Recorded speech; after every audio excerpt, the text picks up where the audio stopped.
It's episode 312 of the Platformers Podcast, the show about games and nerd culture. And I'm your host, Brian Barnett. I'm a miserable little pile of secrets, Kris Cornelise. I'm Lucas White, and I came up with a new gimmick for the show like 5 minutes ago. Oh, yeah? I just realized there's enough space on my little cardboard box here for an Amiibo on top.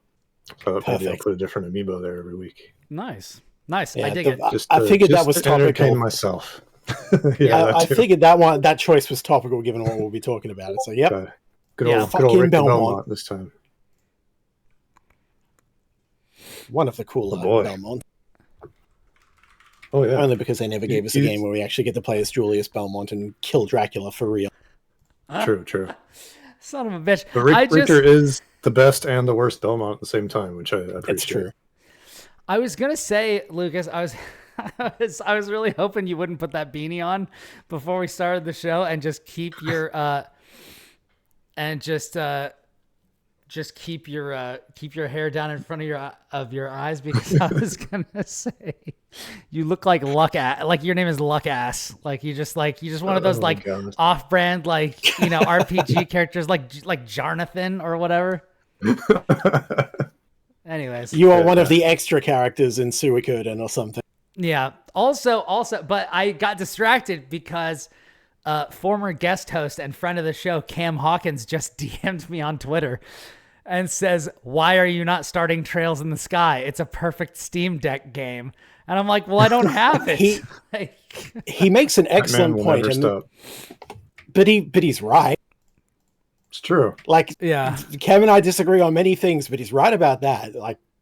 If I had a Steam Deck, that would probably be how I finally, get around to finishing Trails, because it feels like the kind of game I should be playing on Switch or handheld or whatever, but it's not on those. It was on PSP originally, but I don't have one of those. He says you will on Wednesday. I'm like, oh, all right. Oh, man. All right. Well, hey, all right. It's threatening you with a good time. Yeah. Fair enough. You gotta have one of these guys still laying around if you truly want the Trails experience. Yeah. Well, I gotta say, I am so thoroughly obsessed with the Steam Deck. It has become the primary way that I've been playing things, which has been awesome. And we're gonna get into what I've been playing on it in a little while. But I wanted to say to all you people out there who have not gotten Balatro yet, what in the fucking hell are you doing with your life? Why aren't you doing it? Counterpoint, that is the correct thing. Yeah, do not get Balatro or you will lose all your time and energy and focus. And Balatro is amazing. Don't play it. You will lose yourself to it. So save yourself. It's too late for me. It's too late for me, son. But yeah, because that is because I've been getting very much into. We're gonna talk about this later on in the show, but actually, you know what? Fuck it. We're starting with on this video game podcast. We're starting with Audrey's Book Corner. Why not? Oh yeah, let's go. So, last week I talked about reading the Thrawn trilogy. And rereading it after I read the new origin story Thrawn book that was released. Going back, because I never actually finished the original Thrawn trilogy from Timothy Zahn, which is I forget what the Heir to the Empire, Dark Force Rising, and The Last Command. And I finally finished all three of those, and they're awesome. They're so good. Would you say it was so artistically done? Sure, yes, I would say that. If you know, you know. Yeah.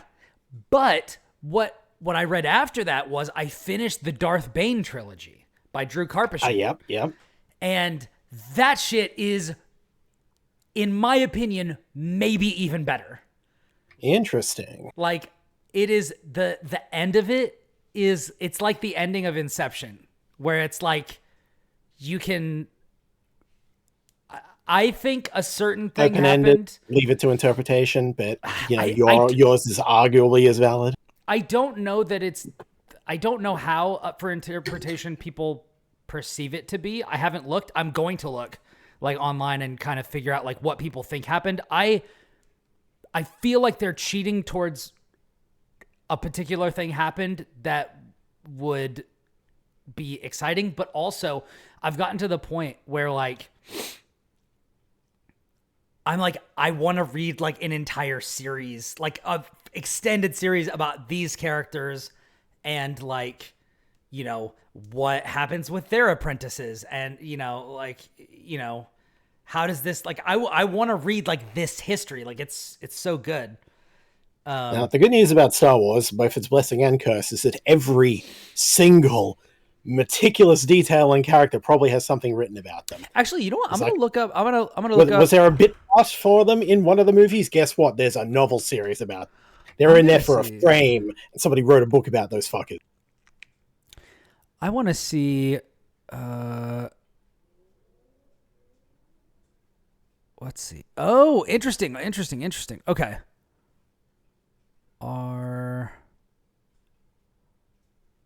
Where is she in? Okay, so there are follow-ups. I don't know if there are follow-ups, but there is more information on one of the characters introduced at the end than they gave in the book. So I'm excited. Wait, so I'm curious. Okay. You know, me showing off my friggin' Star Wars nerd power level here, but so whereabouts in the timeline are the books set? Is it like during the whole big war thing, the Light Dark War, or after? It starts towards the end. Okay. So like it is an origin story for Darth Bane, and the first one is called the first one's called Path of Destruction. The second one is called Rule of Two, and the third one is called Dynasty of Evil. Right. So the second one is when like the first one is about like the end of the Jedi Sith war, and the rise of Bane as a Sith, and then the second book is about him the end of the first book and the second book are about him creating the new Sith Order around the Rule of Two. After they all got completely bodied at the end of that war. Yeah, which is the way it happens. I didn't realize, and it's awesome and horrifying. But yeah, it's really, really good. And then the third book is set like a ways after the second book, and deals with like Darth Bane and his apprentice. And it's awesome because she's sick. She's so cool. She awesome. Has like, you have my attention for sure. I need to read this stuff. So the thing about this that I think is really interesting is that there are different like specializations with the Force for both Jedi and Sith. Like there are Blade Masters where it's like they study with to be a master of the lightsaber. There are other people who like spend a lot of time doing like, you know, expanding their knowledge of the Force and stuff like that. But one thing that I have heard mentioned in like references in lore is like Sith sorcerers or Sith sorcery and stuff like that. But I never actually heard it described or seen anyone do it. It's just like, oh, there's like Force push and pull and choke and lightning and like all the shit that you get in the game. You never played the Old Republic MMO, did you? No, I didn't. Yeah, that definitely leans into covers a bit more of that. You got everyone you can map to your shoulder buttons, and then you got the D-pad ones, and then you got yeah.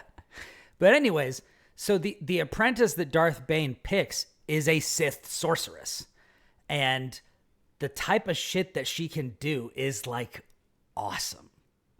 You know, there's always like those discussions where like, oh, like if you could choose one like mutation in the Marvel universe or like one superpower, like what would it be? Like would you choose like or oh, what's one ability, like if you could pick anything from any fictional thing, like what would you do? Yeah. And it's like after like listening to these books, I'm like, it's the Force. It's obviously the Force. Like when I was a kid, it was the Force because I wanted to like, I was laying in bed and I wanted to like pull my toys to me, or like a book. Maybe like Silent Bob and Mallrats, where Or he's just like, I need the flashlight or whatever. Yeah, exactly. And now it's like, damn, like there are so many applications for this. Like depending on how you learn how to use it, like you can do like fucking anything. It's awesome. Yeah, it's awesome. I love it. The movies, both due to technical limitations and just general writing and unnecessarily going into it, like they don't need to show just what it can do. And in many ways, it's better for it because like there's certain way, like sometimes it goes too much, right? The thing about Star Wars is that there are so many different entries, interpretations, writers, artists, etc., contributing to it, and therefore it can become really messy or really open to interpretation, or really it just goes too much. And like going too much in certain ways is how you get like the sequel trilogy. It's just a mess. Like it's a mess. It's not set. There's no precedent for what they're doing, and then they do it, and it's weird. But then you get to like it all has to be canon. Mm-hmm. Yeah, which is like, come on. And now they're desperately wishing that they didn't, and they're just like, we can't. They're kind of at a point in a limbo where they can't move to the sequel trilogy timeline anymore or go beyond it, because it's like then we have to acknowledge it and it's bad, so we're just going back to original trilogy and like in the 10-year period on either side of it at this point. And because they're like, how do we bridge that? It's so much work to try and bridge it posthumously effectively, and it's like it's a mess. It's a mess. But the thing that's been great is that reading these expanded universe novels have really kind of brought back my love of Star Wars, which I was not expecting at all. Because like I was like, I'm done. It creeps up on you. Like I thought I was done so many times, and it always creeps back. Yeah, and it's just like it's wild because it's like I want to just read expanded universe stuff because it's so good, and it's just like why I know give recommendations. I know why you guys got rid of it, because it's not like making you money, and you really it's a hell of a lot to bring forward and to sift through and find what do we keep, what do we not, and so it's easy to just say all in the trash, we'll start from scratch. Yeah, but so much was lost. It's really stupid. And a handful of people who are there are still just, reaching into that, they're reaching into the trash and pulling up bits and going, but here we go. They're just grabbing which it is which is how Thrawn came. Thrawn is Disney canon because like the writers for Rebels in season 3 are like, okay, but he's fucking cool. Here we go. Here is an antagonist. He is cool. And he is cool. And he's cool in Rebels too. I don't know why people don't like him in Rebels. I think they nail Thrawn in that regard. So yeah. I don't know. I don't know. It's a kids show. That show rules. Shut up. Yeah. I don't know. It's wild, but no one hates Star Wars more than Star Wars fans. That's the problem. True. Yeah, it's true. So true. But hey, expanded universe stuff is cool. I need to check these Darth Bane books out now because again, I jokingly call him the biggest jobber in the Star Wars universe, which is both unfair and just it's just because I completely disagree with the rule of 2 and where it ends up. But like whatever, I'm sure he has his reasons, and I'd love to see it in context. Yeah, because I was gonna say I've heard jobber is like a wrestling term, right? Yes. I don't even. Okay. So my understanding, because people call Vegeta a jobber, which my understanding based on context is that it's somebody who shows up, tries to fight, but always loses. Which pretty much their role is to. It's not just that they always lose, but they lose in service to like the bigger picture. So it's like, the jobber is the guy that comes in to make like the stronger guys, look strong. Okay. Yeah, which is not completely accurate for Darth Bane, but it's just a case of, you go from where the Sith were to what the Sith are it's as a result of him, and it's like, Vegeta, yeah, absolutely, it's Vegeta. Well, yeah, but like, I mean, So like a jobber isn't that's hard necessarily for me like because weak. like I'm like reading these and Yeah. like Bane is just kicking the fucking shit out of everybody. Yeah. It's like he doesn't lose. Like he's amazing. Yeah, when I say it, it's less in regards to him, it's more in regards to the long-term effects of his philosophy and establishment. But I mean it Because, yeah. but it worked. Briefly. It didn't last. Okay, And then you get people like Palpatine taking it and going, yeah, this is... Yeah. Well, but I mean, yeah, but that's the thing. Like his whole thing is like we're gonna create the rule of two because that will ensure that will remove the instinct for infighting, and two, prove that every Sith Lord, every master of the Sith is stronger than the one who came before them. So eventually, between that and working out of the shadows, like we're gonna rule the galaxy and destroy the Jedi, which happened. Which happens, yeah. Like, it didn't happen in his lifetime or many lifetimes after that. And they didn't hold it for but like one generation. Yeah. But yeah, 25 years and then change, basically. Yeah. So it's like I think you can argue if it's worth it or not, but I mean, he definitely set out to accomplish what he was trying to. I don't know. But yeah, anyways, and like, again, in context of his time, I get it. Like they just came off the massive friggin' war, and they lost, and it was all sorts of stuff. But it's like that, the two-person philosophy, and just always like teaching until you get fucking backstabbed and killed. It doesn't lead to the idea of it will always lead to the strongest. It doesn't. It doesn't. And you don't learn in a vacuum. You don't grow in a vacuum, and that just ends up limiting themselves so much and what they can do. And encouraging, actions of guile and betrayal, and not helping each other to actually ascend to those heights. Because I'm interested. It to leads hear to what you downfall think after inevitably. you read it, because I definitely understand that, because it's a riskier strategy. Like there's a lot that can go wrong with it. But I'm curious to see what you think after you read them, because I'll have to check it out. I definitely feel differently about it than I did going in. Fair enough. But yeah. But anyways, here's me, growing up not even growing, just being so immersed in like Old Republic timeline, and the shit they get up to there is like, that's the Sith fall far, the Sith fall hard.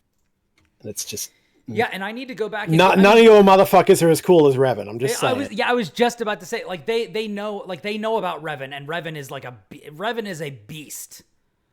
Mm-hmm. Like Revan is one of the most powerful Sith Lords ever. And he still got bodied by the guy he set out to stop in Old Republic, and even one of probably the reason he's referenced is because Drew Karpyshyn wrote the book Revan, which basically fills in the timeline between what Revan's up to between KOTOR 1, 2, and the Old Republic. And and they don't do the greatest job of Revan in the Old Republic, but they do a very good job eventually in the MMO, because the MMO is not great to start with. They were kind of finding their footing, and then they get to one of the expansions called Knights of the Fallen Empire, and that is just straight up KOTOR 3. Undeniably, it's like, this is KOTOR 3 in terms of quality, in writing, in execution, and it's so fucking good that I was not expecting to get there, so far into this MMO. But I only stuck with it, after multiple attempts, because people insisted you need to get to this. And I'm just such a fucking Star Wars nut that eventually I did. I'm like, oh, this was absolutely worth it. So, yeah. Huh.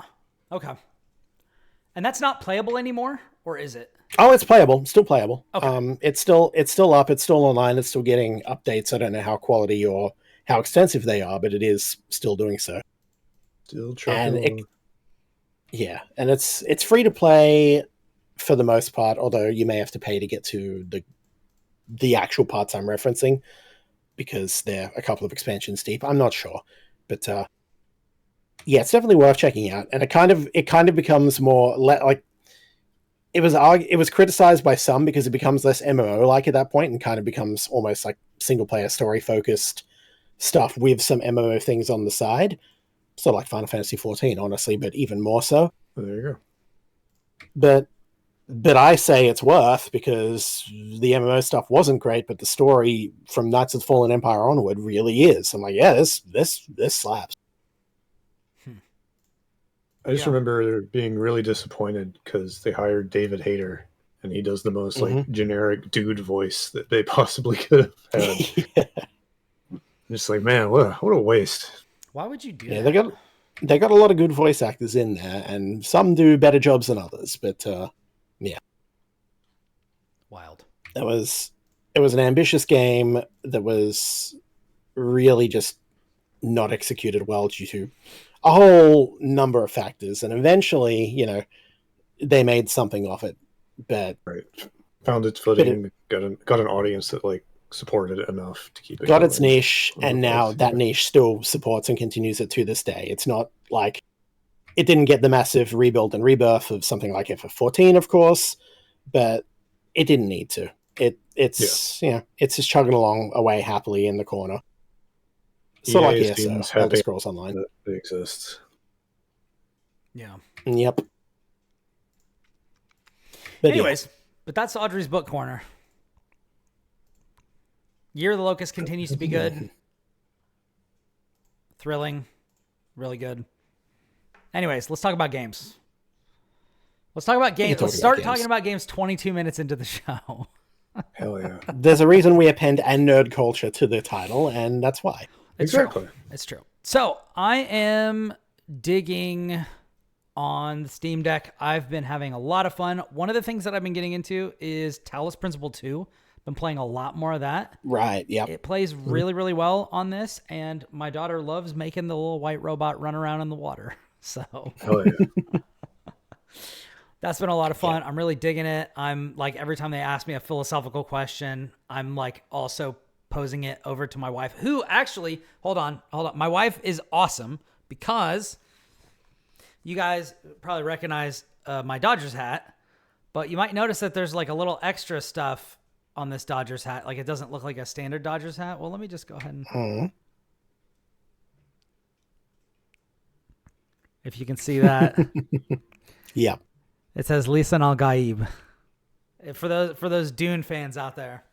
This is the Venn diagram of my interests is like a circle on this one. Nice.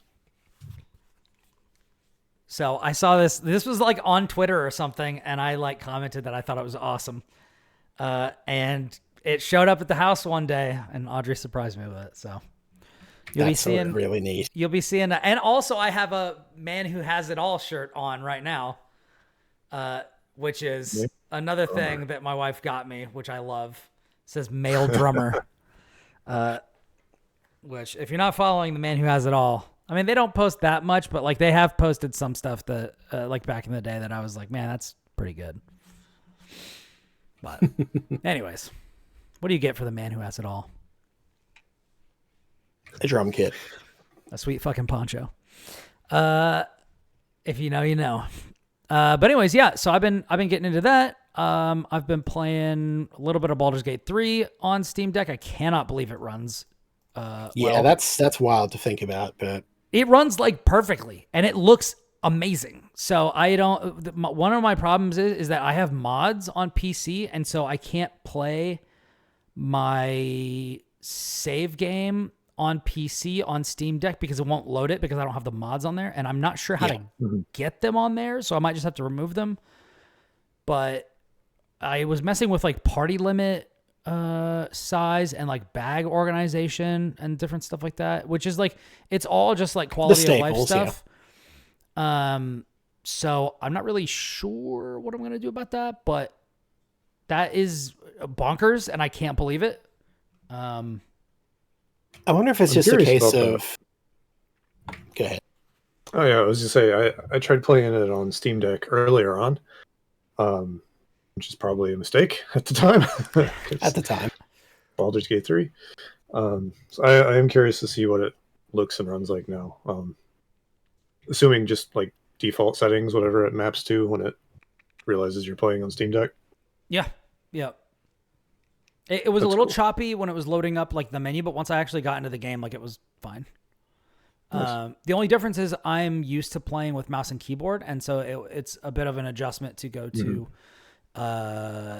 like controls, like controller controls. But because all of my save games from PC were modded, I started up a new game, and then so I was starting from inside the ship, and from there you don't have hardly any abilities or anything. So like it's very easy to just move around and do stuff. I found it very, very, very easy. So I'm going to see if I can resolve that so I can continue playing my Dark Urge character on Steam Deck after I finish Talos Principle 2. But yeah, it's awesome. I love it. I am having an absolute blast just playing whatever. My brother-in-law helped me get my emulator stuff set up. So like now I've got like Donkey Kong Country and all that sort of stuff on there as well. Hell yeah. Nice.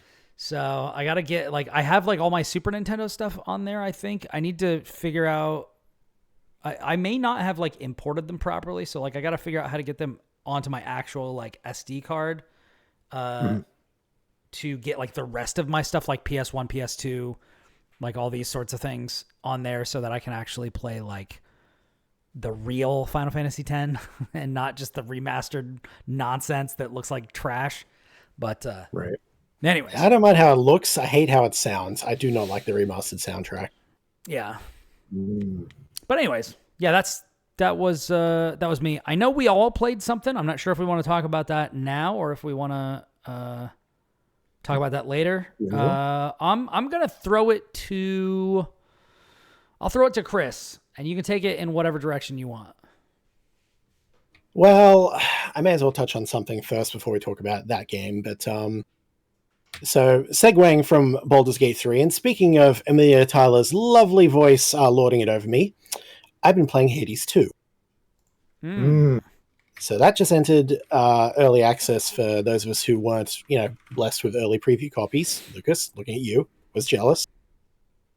I didn't get into the early access for this press. Well, I had to buy in, but I didn't. I didn't get into it either. I need to message Supergiant, but yeah, no, I just threw my money at them because it's a given for me. It's like, yeah, that is Supergiant delivers, and here you go. I want to see what you got, and so far, what they got is really good. It's I loathe to say that it's just more Hades because it is too, like, I don't know. It is a relatively iterative sequel in a lot of ways, but then it does still find ways to surprise me in how it's laid out and how much content there is, both for early access and like the current early access build has more in it than Hades did on launch, like all of it, not just early access, like all of it. So I'm still chipping away at all that. I haven't finished it. I haven't beaten, like, obviously the story, the finale of the story is not yet implemented, but you can get all the way to what I assume is a final boss. Basically, I get down to 4 areas and then get to the guy, the big antagonist, and fight them. And I haven't beaten them yet, but I've fought them a couple of times. Okay. And yeah, but there are other ways you can go and other things to do, which caught me off guard because I was not expecting it. But yeah, and I'm kind of dancing around specifics and such because I don't want to spoil it for those who still haven't discovered, because a lot of it for me was the surprise factor was important for me because Supergiant games, I adore Supergiant games, right? All of them. And I wasn't huge on the idea of them doing a Hades 2 for reasons that we've kind of talked about before, but just when everything they do is new and fresh and interesting, I want to see what they do with that as opposed to further exploring the same setting. As interesting as the setting is, and their take on Greek mythology is really good. I enjoy seeing what they've got, even in Hades 2, but it's like, yeah, but I want something new. I want something to surprise me. In a way, it's a bummer they're doing a sequel. Yeah. But then there have been just enough moments and enough little things that happen just when I feel like I'm in the flow of things in Hades 2, it's like, I know what to expect. And then they throw a curveball. I'm like, oh, all right. I'm surprised. Yeah, and it's done that just enough to keep me going and going, all right, it's not like I resent this existing or anything, but far from it. So, and the way it plays is not like completely identical. It's as when Lucas, you did your preview, you mentioned that Melanoe is compared to Zagreus just a lot more frailer. Enemies are faster. She's more of a spellcaster, plays control, keep away, whereas Zagreus just gets all up in it. And you can do that with certain builds, and especially when you get the axe weapon, which is just, the axe, which is so big that she drags it around behind her, sort of like Transistor. I'm like, I awesome. see what you did there. But that's a very heavy, in your face kind of weapon, but everything else is just very quick, control-y, use magic, use guile and deception to kind of keep ahead of it, because it's hard.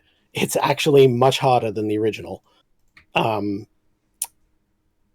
Difficult to fully explain why, and a lot of it is probably just, I'm not familiar with the patterns, but it seems like a lot more shit is being thrown at me and a lot more encounters and enemies. There's in the original game, you had when you activated hard mode, the one major change, like it makes the Pact of Punishment available immediately, so you have to, so you can just immediately fine-tune your game. But it also added something where there is no iframe when you take damage. That is just baseline in Hades 2. So what was hard mode previously is now just baseline. So if something shoots you rapid fire, you get caught in it, it's like, that's going to hurt. It hurts a lot. So you really got to be quick on your feet and not get hit. But but ultimately I'm having a lot of fun with it. I enjoy the art, the writing, the sound, all of it. As always, like the strength of Supergiant is that no aspect of the game and its presentation is ever just an afterthought. Everything matters. Everything is given its chance to shine. And because a lot of AAA games or whatever, it's just like, we have a soundtrack, we have sound, we have things, we have story. It's just like something is not given its focus, whereas everything is focused in Supergiant to the point where it's all good. It all matters. And that has shone through in every single one of their games and continues to shine through in Hades 2. So very, very keen to see more of it, see where it lands, see what else there is in here that I haven't yet discovered. Because I'm still learning. I'm split my file up, and I'm running 2 files at the moment because one of them I started from scratch in order to stream it for some friends. So I'd say I have like maybe 20 runs, but that's kind of split up between 2 files. So I probably haven't gotten as far as I could.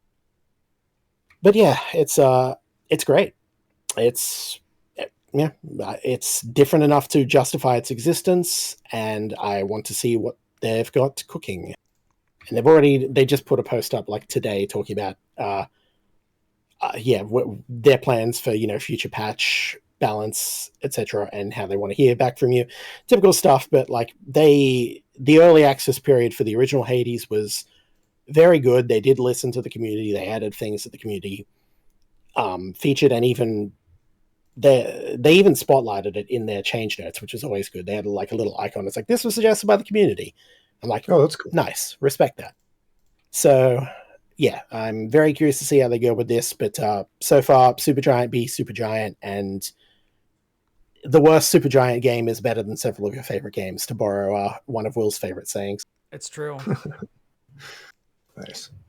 Yeah, it's very heartening to hear that there is like a big beefy weapon, because as interesting as the whole mage setup is at first, I just don't care for magic and spellcasting in general. Yeah, whereas that's been So like a big nice selling that's point still for a- me. Yeah. As somebody who always Like- plays a wizard in everything. I play Zagreus, I give him the knuckles, and I'm having a great time. So it's Really? good to know there's something Oh, like that. I like the knuckles. The knuckles are cool. Bap, bap, bap, bap, uppercut. It's so good. cannot. Magic's I think for my nerds. least... It's true.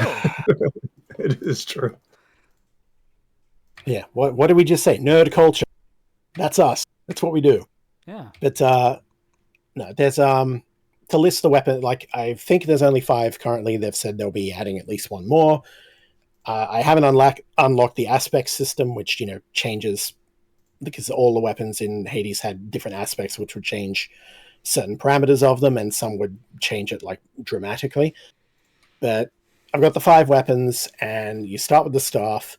Staff's pretty cool. It's a good, solid all-rounder. First weapon you're likely to get is then the dagger and sickle, which is what she has in all the promotional art, and it's very quick, sneaky, roguelike. Roguelike. Yeah, very, very, very quick, very stabby. Does pretty good. Not my absolute favorite. Quick and then from there, you got one which is kind of like you're basically like 2 wands. You're dual wielding wands, which your basic attack just launches slow moving projectiles and such, and then you can also make one spin around and orbit you. So that's pretty cool. And then you get the big, hefty 2-handed axe, which, if you played with the hidden aspect of the sword in the original game, which turns it into like the Arthurian claymore. Yeah. So it's really slow, but the 1, 2, 3 has a massive wind up and just chunks fools.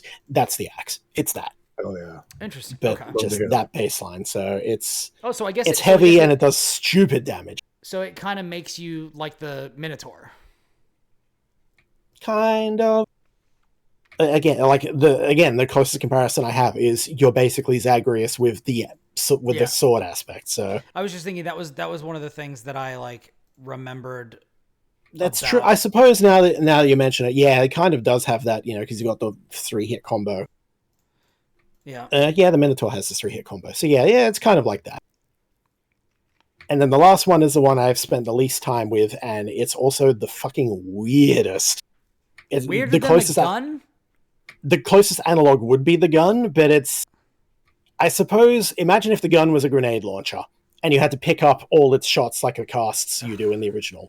That's the skull. You're literally throwing explosive skulls. Hell yeah. It's weird. It's weird. It takes a lot of getting used to, but the damage on that is sickening because it kind of needs to because you don't get many shots of it. So it's it's interesting, and I'm curious to see what more they have in terms of aspects and how it changes. I know there's at least one set of boons which I have not unlocked because not all the gods appear at first. I'm not sure what the triggers are, but I've seen like people talking about at least one more. I'm like, okay, cool. I'm curious to see how they play. Nice. But game good. Surprising everyone, I'm sure. Oh yeah. As it turns out, Supergiant Games makes very good games. And their sequel to one of, the most acclaimed games of its time during an incredibly busy year, that being 2020, Hades, the sequel is good. Shock. I cannot believe it. I look forward to digging into it more, for sure. Yeah. What's wild is, like, you'd think Hades 2 coming out would just dominate everything, but it came out on a week where, like, just several, like, weirdly high-profile indie games came out all at once. Mm-hmm. Like V Rising hit 1.0 the day after, which, we'll talk about. Animal Well came out. People are talking about that a lot. The silly cat game came out. People were talking about that. Mm-hmm. Just a lot happened last week. Yeah. It's wild. People talking about, this looks like such a slow, bad month for game releases. And then it's like, what reality you live in. But yeah, I guess it doesn't include indie games. Oh, it doesn't. Yeah. People don't pay attention to indie games? Well, frankly, we just needed a break from all the big, heavy, massive RPGs. And aside from Eiyuden Chronicles, it did. It's like that all came out in February, March. It's like, get through that, and then we'll talk. Although I was commenting to Brian before the show, it does feel like... So Final Fantasy VII Rebirth came out. And compared to how much of a fucking splash Remake made, Part 1... I've not seen a lot of people actually talking about Rebirth, like both both in our immediate, circles and just beyond that. Like, I've got a couple of friends who played it and Do you want to know talked about it why? more extensively. You want to know Because why they haven't people- finished it. Yeah, because they're still playing it. Yeah. The game is Because it's so fucking way too massive big. and full of, I mean, I can relate. It took me however many, weeks, months, etc. to finish Like a Dragon, but it still just feels like it should have made at least something more of a splash, but it's kind of been and gone comparatively, at least from what I've noticed, and that's struck me as odd. Yeah, the thing that stinks is that I'm right here, like I'm still playing it. So it's just like I can't talk about it yet, and I can't look up stuff about it yet because I'm not done. And it is so like I've made a couple of posts about it, but like I literally came up against a new minigame type today, and I was like, this is like the 16th minigame, and that might actually not be as many as there have been. Like that might actually be a conservative estimate. Like it is. I was thinking about this, and I was like, too much. I was like, Final Fantasy VIII has one minigame, and it's incredible. Because it's all encompassing. Everything about that minigame is permeated throughout the entire game. Yeah. You find it early, and then everything leans into it in different ways. Good old triple triad. Nobody beats it. But it's wild to me that there are, because they have a lot of good mini games in this game, but I'm just like, and I know that we harp on this all the time, and I'm sorry for bringing this up again, but it's like, bro, why is this game so long? Why is every time I have to go and do something, and then Chadley won't shut the fuck up? Shut up, Chadley. God damn it. No one likes that fucking nerd. I love what he's doing for You'd me, be but like, surprised. have a sense of occasion. He is a good boy, but he needs to leave me the fuck alone. I don't understand why I can't just go activate the towers.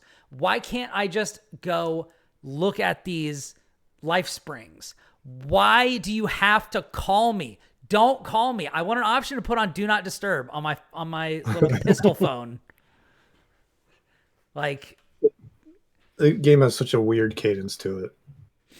and then Mai comes around, who I like more because she's more fun to talk to, and then Chadley's mean to her.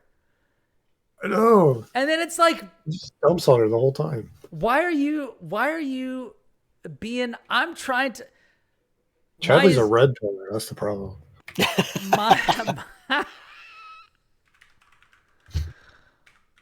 It's just like, yeah, you coming in here, taking my stuff, taking my job, taking my, favorite cloud, like, fuck off.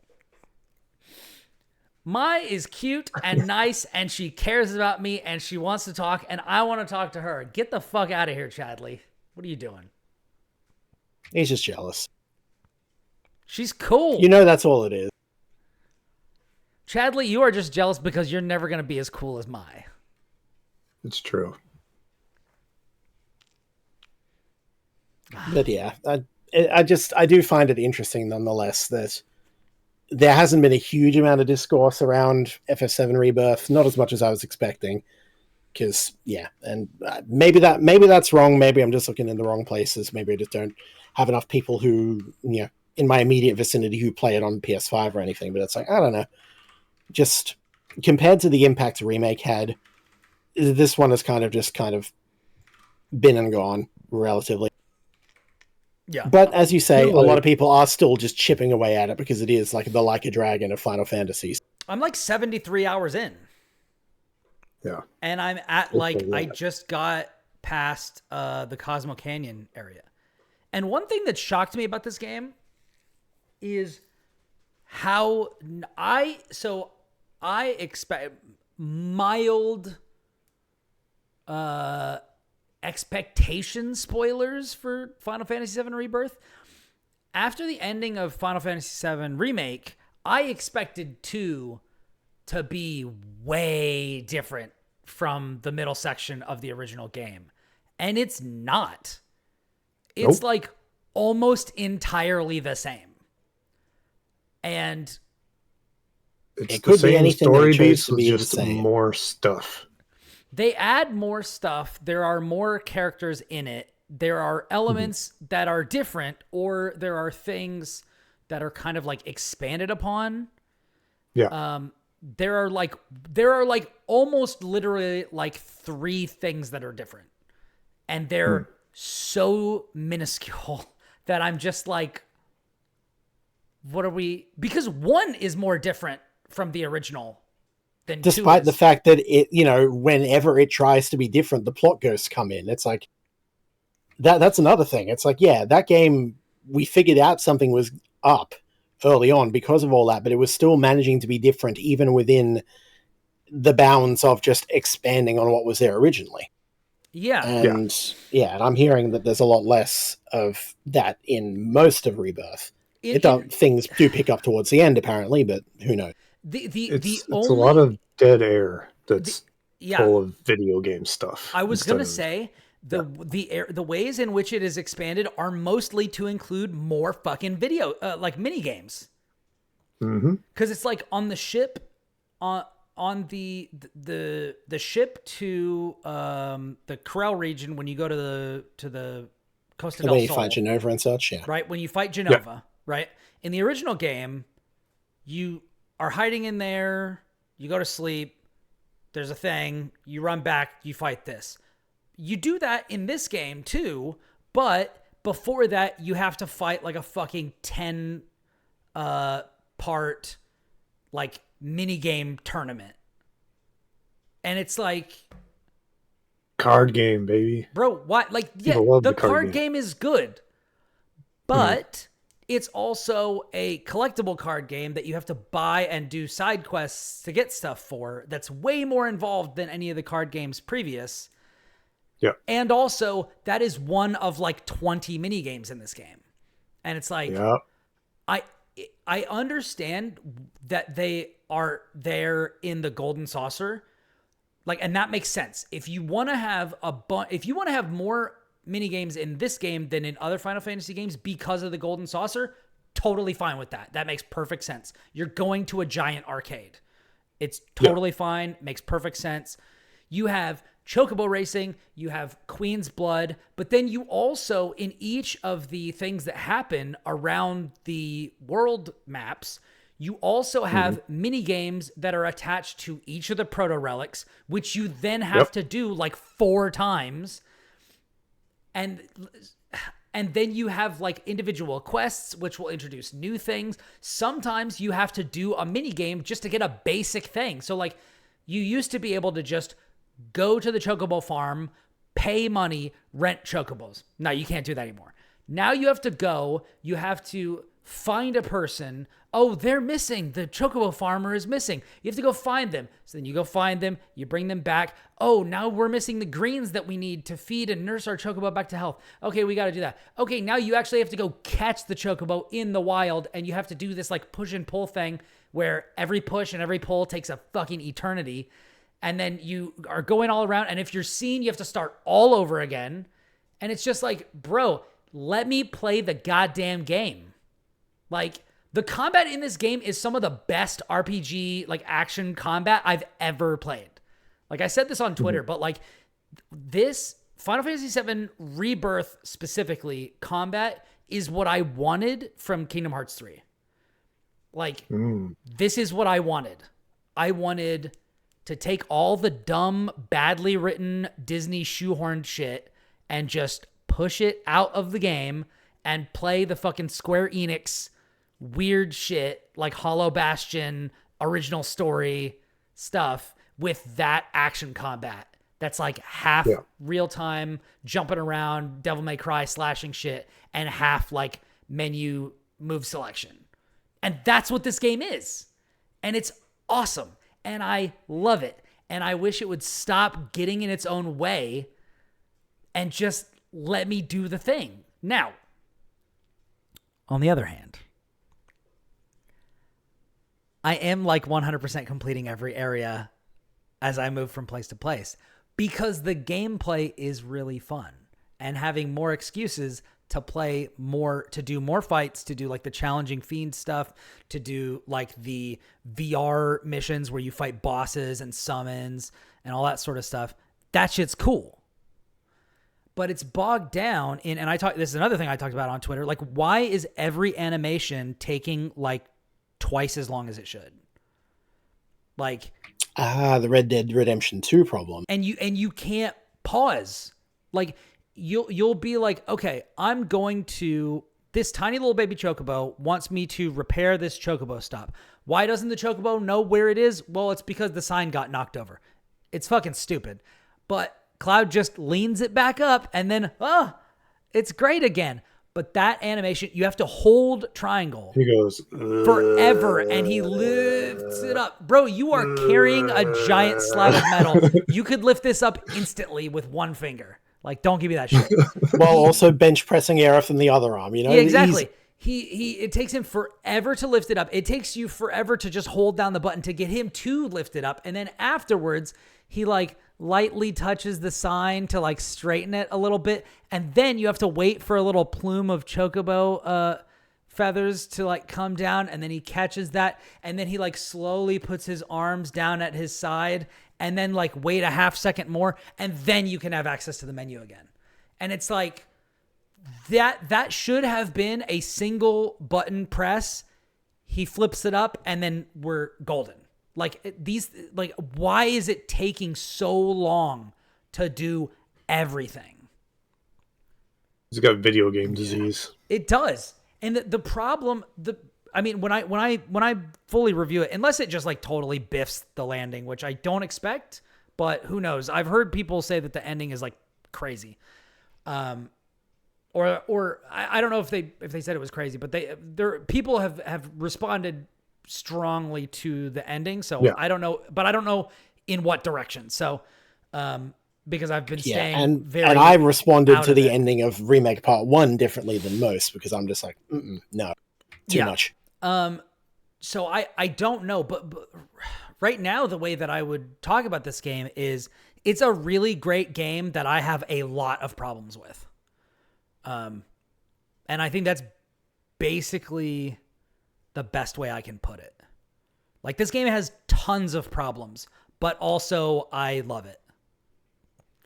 You know? Yeah, I feel like somebody with too much power, for some reason, was really bitter that they couldn't just be making like a Super Monkey Ball game instead. That's what like half of that game is.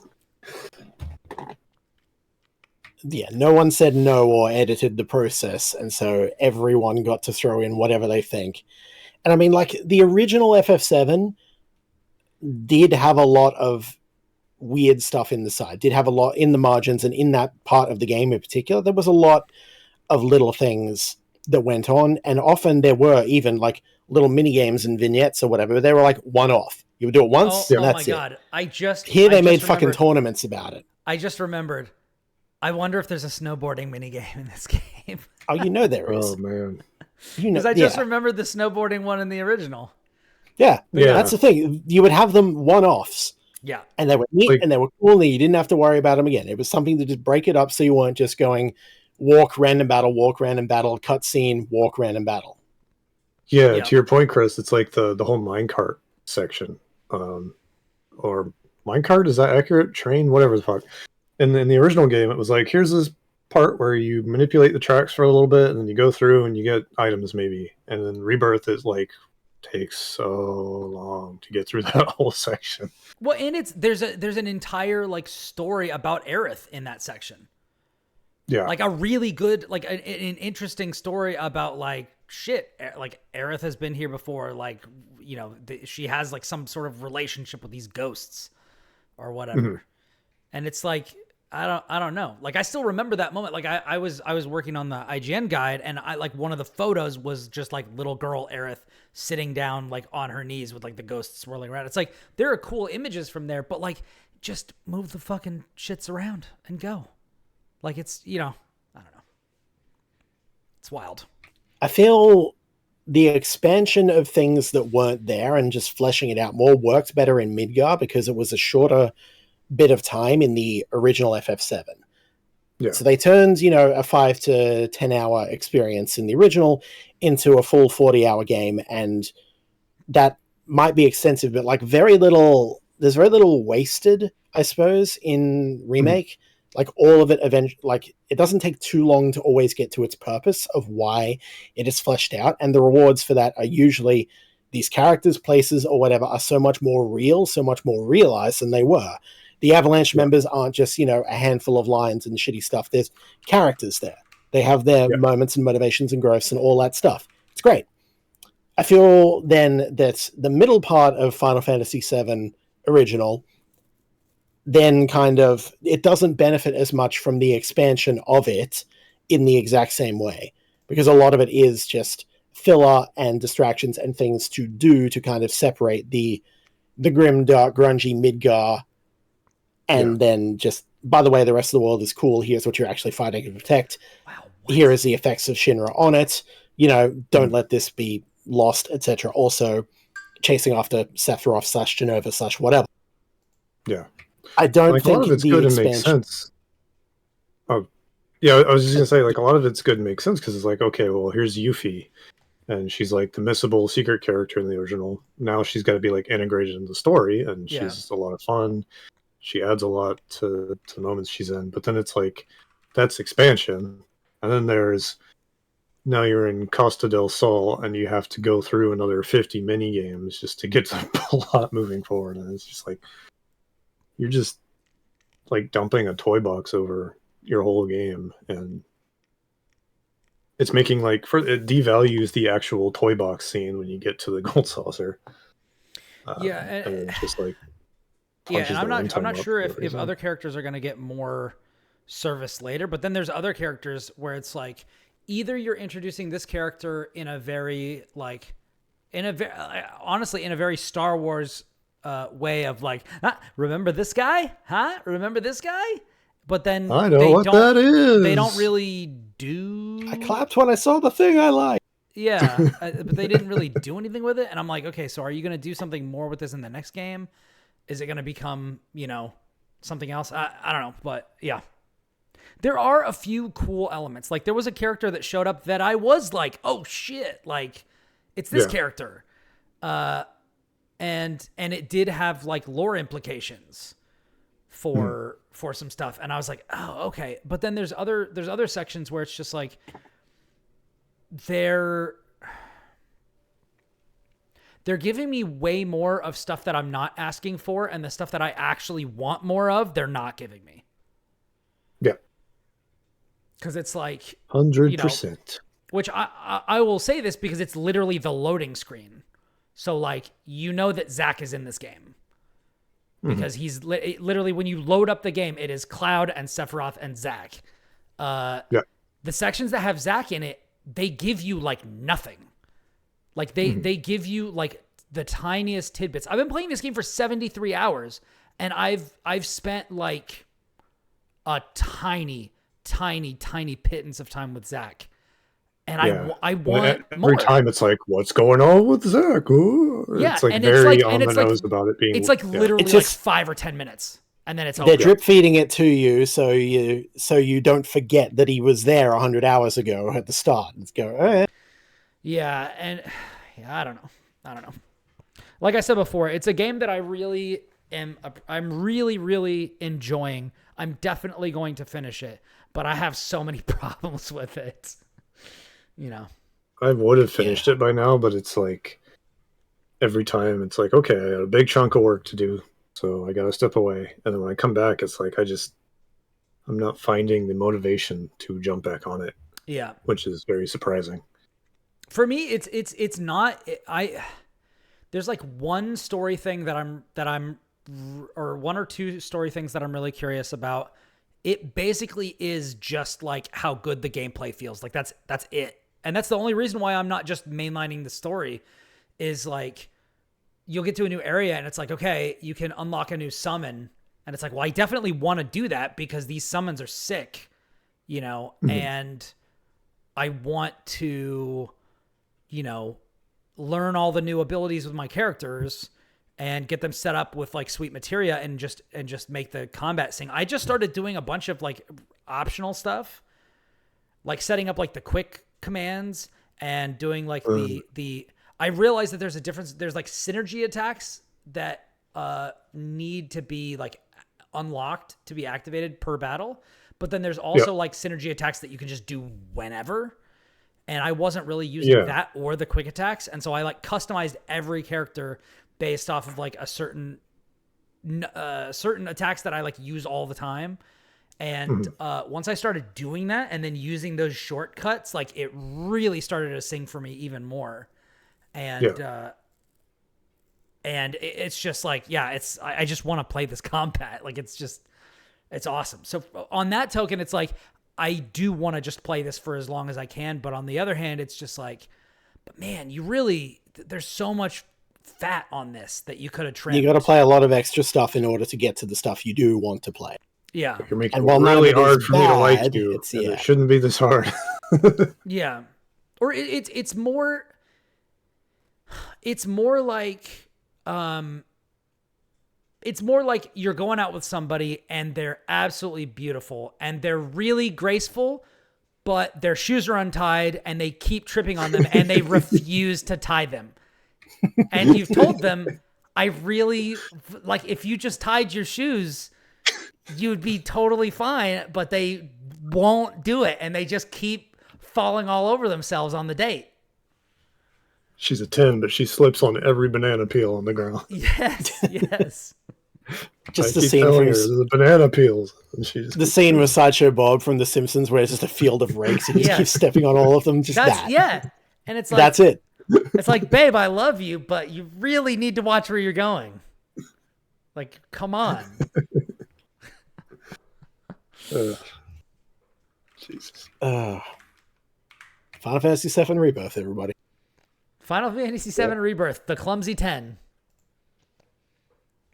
Except it's not a 10. But anyways.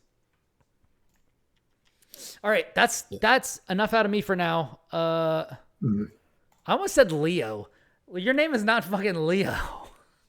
Lucas, what are you getting up to? But I don't know. You kind of look. Yeah, you could do a Leo. You could be a Leo. I do have an August birthday. I was. Yeah, I mean, I guess that. Yeah. Yeah, I am a Leo. God, I don't know. So I guess before we talked about the game, I do want to say there's been some internet scuttlebutt and some tweets here and there about like retailers getting rid of their physical games. People talking about like, oh, I got Star Ocean 2 at Walmart for $20, whatever. And I happen to be at Walmart, and my Walmart's pretty podunk, despite living in kind of what's supposedly a city. So I never expect much from it, but I was there for one reason or another. I was like, oh, let's poke around and see if they've got anything weird like that going on here, and mostly nothing. But they have like the stuff behind the glass, and then they have like the shelf of like, here's the cheap stuff we're trying to get rid of, and it's usually like, here's a bunch of copies of Monopoly on the Nintendo Switch driver. But amidst all of that, there was a copy of Bravely Default 2. Hey! The Switch. Actual treasure. Yeah, and I was like, oh man, what's that doing on the crappy cheap shelf? I wonder if it's like $10 or whatever. Yeah, exactly. So my wife has the Walmart app on her phone because it's got like a price checker on it. And I scan it, and it says, Bravely Default 2, 3 cents. What? We're just like, what the fuck? And so we just grab it. It's like, man, maybe this is an issue or something, or like checking other things, and they seem like normal prices. So we get to the end, and we're going to check out, and sure enough, they're like, what is going on? This thing doesn't have a price. I don't know if we can sell it to you, blah, blah, blah. Thank goodness my wife being more confrontational than me. She's like, no, this scan for 3 cents. We want to buy this. And she like shows them like, yes, it's the actual Walmart app that's saying it's 3 cents. And then like two more, like they get a manager and then a higher manager. And they're like, yeah, give her the fucking thing for here's what button you press. And so I paid 3 pennies and I got a brand new copy of Bravely Default. Dang, dude. I'd have bought that for a penny. or for 3. Right? Yeah, I mean, like I like the first 2 games a lot, and wasn't the biggest fan of this one, but having a physical copy of it's pretty cool, especially for significantly less than $1. 3 Yeah. cents. Yeah. So that was my video game adventure for the week. 97% less than $1. That's right. I'd buy 33 of them for $1. Yeah, so like if you've got a Walmart nearby, there's a chance that they're like pennying out certain video games. You might get lucky enough to find one still sitting on the shelf erroneously. And you'll probably make things difficult for the people in the self-checkout, but you know, It might must be worth it. done. Yeah. Anyway, I think the only game I can really talk about is V Rising, which is the game we all kind of had set aside to talk about. Yes. So, yeah. So I guess just kind of table set for it. V Rising came out 2022 Yeah, in early 2 years access. ago. Yeah. And the basic conceit is that it's a survival crafting game, but also kind of like Diablo, and also you're a vampire. And the way that kind of manifests is like the survival stuff is pretty straightforward. You go out and you do your tree punching and whatnot. You build a base.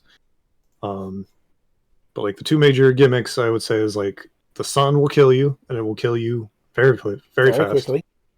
Yeah. And It's then not messing around. you don't really get hungry and thirsty, but you have like a blood reserve, and you can like eat animals or human characters to fill that up. And that kind of feeds into like a temporary class system based on what you're eating, but I think more importantly, it doesn't really hammer at you like hunger and thirst does in similar games. So it almost feels more like a cool bonus thingy that you don't really have to be stressed out about, but it adds like thematic flavor. So it's kind of like you do your survival thing, you kind of have to like time it in interesting ways because of the sun, but then you have to go out and basically fight.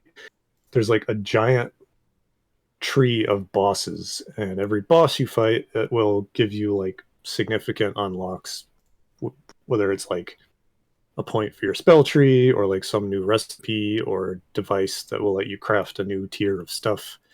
And so the loop is just kind of like do crafting thing, and then go chase after some boss fights, and they're usually pretty intense. And that feeds The into the combat's crafting actually thing. good, unlike most survival games. Exactly. And then you just kind of like feed into, eventually you make your big vampire castle. Which looks awesome. Yes. Well, it depends on who you are. Right. Well, even just the basic stuff. Yeah, even the basic stuff has like the really cool Gothic architecture, and just it looks big and elaborate, even if it's just, a 3x3 friggin' shack that you've built. True. And after the review period, when I got a code for the real game, they also gave me the Castlevania stuff. Hell yeah! So I had Castlevania doors in my castle. They're pretty sweet looking. Yeah, I hit them up. My throne room is full of Castlevania stuff. It's great. Yeah. I hit them up today, so we'll see. We'll see if I can jump in there with you guys. Oh yeah. I'm down to plan something. Played a ton since it actually came out. I was doing a little bit of guide stuff for Kotaku, so I did like speedrun the first couple of bosses. And actually made a castle with a roof. And I basically stole what you did, Brian, when we played together a bit, where I built the actual, I put walls around the whole area instead of just a little ship. Yeah, I put my walls against like the edge of a cliff. Nice. Kind of by accident, but I have great ideas. I still want to give you credit.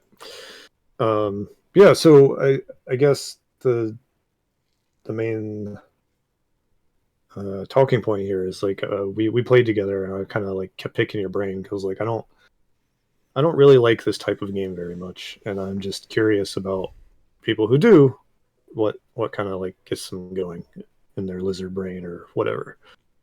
So I will pass it off to you guys because I'm curious about your thoughts. Yeah, we talked about a couple of things. Do you remember? It's been a minute. Do you remember a lot of the stuff that we were talking about? Because I do remember there were.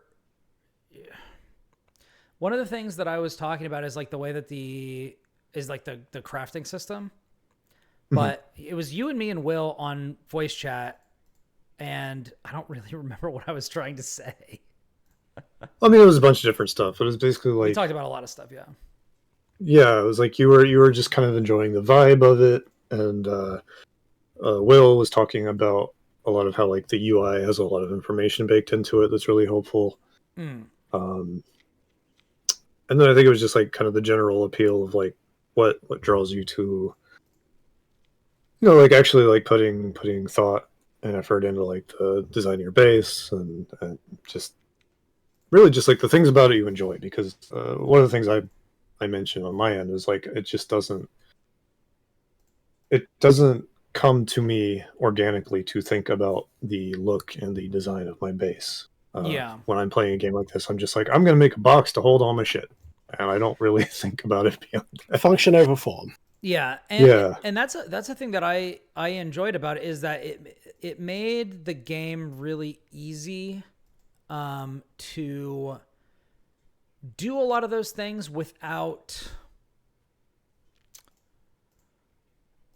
being too fiddly. Like, it was very easy. I thought it was very nice that like once you placed something, like you don't have to worry about it if you want to move it or you want to tweak it or something like that. Like, yeah, you can move it for free. You can dismantle it and get full refunds. Yeah. It is not punishing in that regard at all. Yeah, which is really great. And I feel like if you're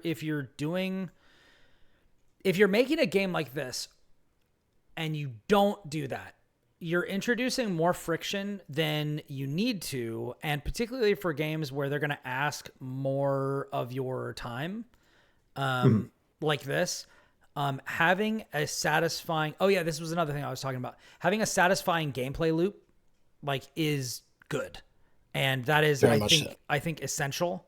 And that was one of the things that I noticed in this game was it's a very quick combat loop. It's like, all right, it doesn't take that long to fight people. If there's more people than like it's easy to get in a situation where there's more people than you should be fighting, but it's not that big a deal. And you go out, you pick up stuff, you bring it back to your camp, you do a little bit of crafting. The crafting can be done while you're not there. And you can go out, you can fight bosses. Every boss you defeat gives you something. There's like the whole blood mechanic, which I thought was interesting. And yeah, they let you customize stuff based on the types of abilities that you're getting.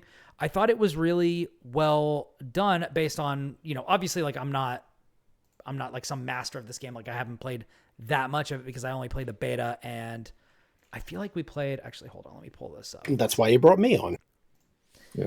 Yeah, like I'm not a master either, but I played a lot of it. So. Yeah, I played like 4 hours of it. And like my base was in pretty good shape. Like, I was just progressing through the stuff, but then I found out that it like reset afterwards, and I was like, all right, well, the beta period is like almost over and the game's almost out. So like, let me just keep my powder dry because I do want to dive into this like full force, but I don't like it when stuff gets reset.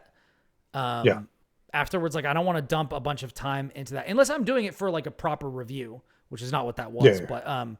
But yeah, like this is one of those games where it's just like, yeah, I can definitely see this being something where it's like, hey, you guys want to V-Rise up? And then like we just hop in and we morb all over those guys. Vampires rise up. Yeah. I just want to morb all over these guys. It's not a big deal. Right. Yeah, absolutely. It does get interesting. Like, so we got to the point where I was building like the stone stuff, because it's like you have your little, here's what you do next in the corner, and it's like do this and do this and this, and you have like wood, and then you make your little shack, and then it's like, okay, now build a real castle. Build your castle walls and your castle floors, and you can get a roof. And then theoretically that kind of feeds into the whole thing where it's like you can hang out in your base without worrying about the sun. Which I'm amped about. And it was like there. Yeah.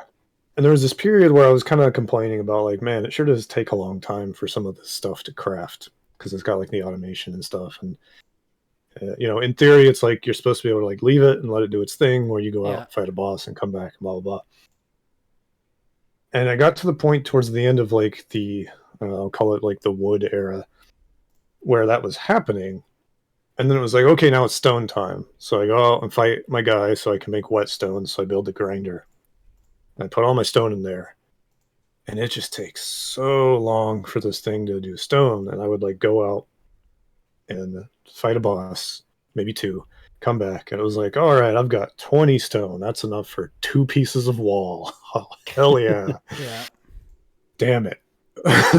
So I just did it again. I've got like thousands of stone loaded up in this machine, and it's like I guess in theory, what the game wants me to do is probably make more than one grinder. Make more than one. I usually have 2 of everything at least. And just for some reason, the idea of doing that just really made me like just frown. Yeah. I don't know if it was like part of it was like, well, I don't want 2 grinders in my cool castle. I just want 1 grinder because same. This is the shit room. This is where I put all the shit devices. This is the room where we go to shit. I want the rest of my castle to have like cool vampire chairs and stuff, or like there's this one thing where it's like it breaks down your stuff into the raw materials, and it's basically like you have a pet mimic. It's just this treasure chest with teeth and a big floppy tongue, and you feed it your old weapons, and it's just goes om nom nom. Yeah. It's like, oh, this is cool. I'll put this in the main section. I'm not in the shit room. And it was just like, man, I know I'm just doing more kinds of thinking in ways that aren't interesting to me, and this is very much a like brain chemistry thing. I recognize it as such. Nothing wrong with that at all. We each have our preferences. That's cool. Exactly. And I think it's just kind of like where I end up on these games is where it's like I like parts of them, other parts of them just really slow me down. But it's interesting because I like to hear, Kris, I'm going to ask you next. Just you say you spent a ton of time in this game, so I'm just curious about like what you get out of it, because I think it's interesting. Well, I've with the 1.0 and recent playtime, I've hit over 100 hours of it now. So that's been in 3 brackets. First when it came out, then when it basically they've only done like 2 major patches. So it came out in like 0.8 or whatever, and that was in 2022. And then a year later, after very little, they just dropped a big expansion which added like a whole new area and a bunch of overhauls and things like that. And I said, cool. And then a couple of minor little patches, and then mostly content, free until launch, where they added a huge extra amount of stuff and and rebalanced some more stuff. So every time I've played it, it's been slightly different in that regard. I just put a bunch of time into what's there and then move on. So I'm still working through the release version. I'm still relatively early because I've been playing, Hades 2 and other stuff. But there's a lot of things that really appeal to me about V-Rising compared to the average survival game, and your mileage may vary. I don't mind certain survival games, but I'm not just in it for the sake of it being a survival game. I want something more out of it, or I want it to be like a unique or interesting experience in what I'm surviving. So, for example, Subnautica. Subnautica is awesome because there's nothing else quite like it. Diving in, alien underwater planet and going through all that and having to survive all those rigmaroles. That's interesting to me. Building up a base and progressing through that, that's really interesting. Story in that, all right, enough to keep you going. And that's true of Subnautica Below Zero as well, also very good.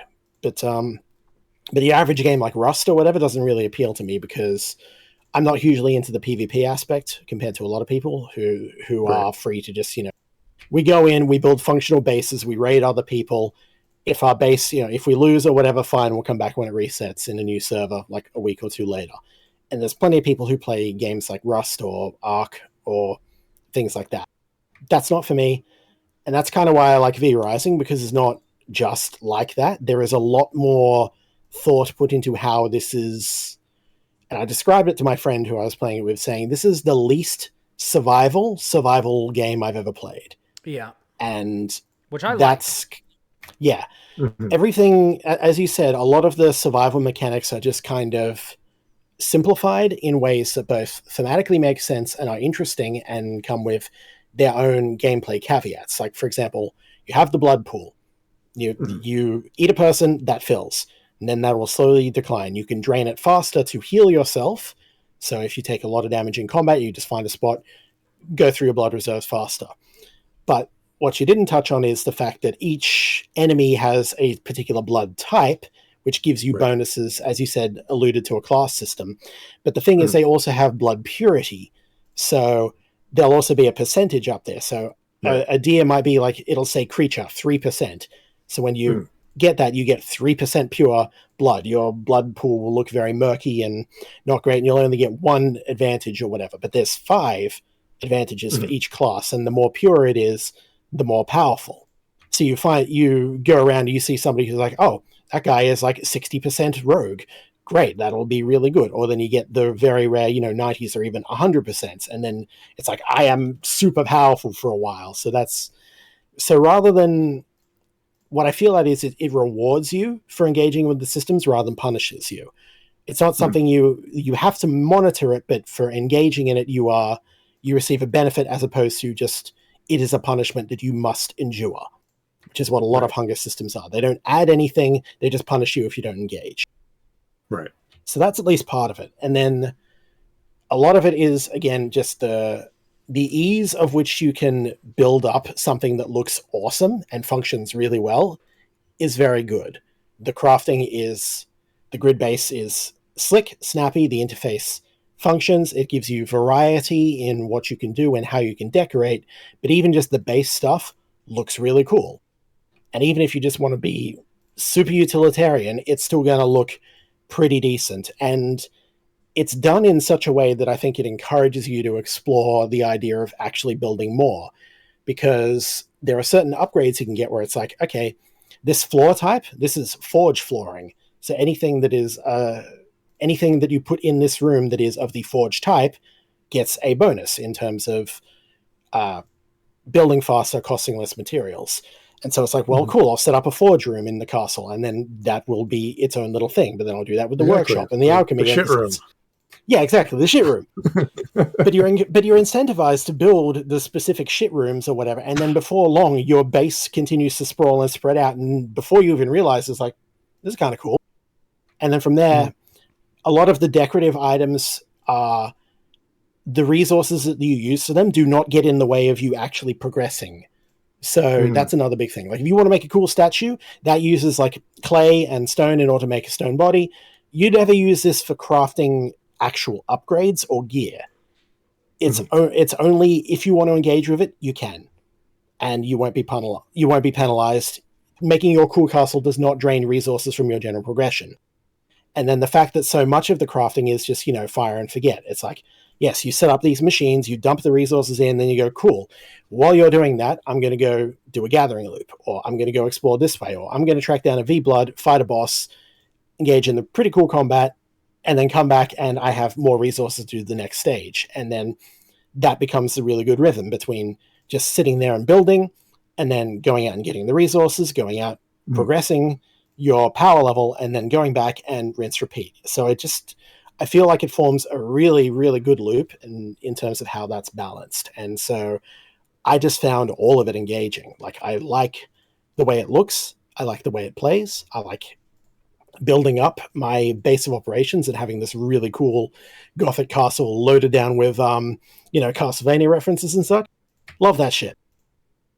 And it's just grown from there. It's just, I'm not huge on a lot of typical survival games, but this is the one which manages to strike the finest balance between all elements and keeps me wanting to engage with all of its systems in that kind of way. So, I love theorizing.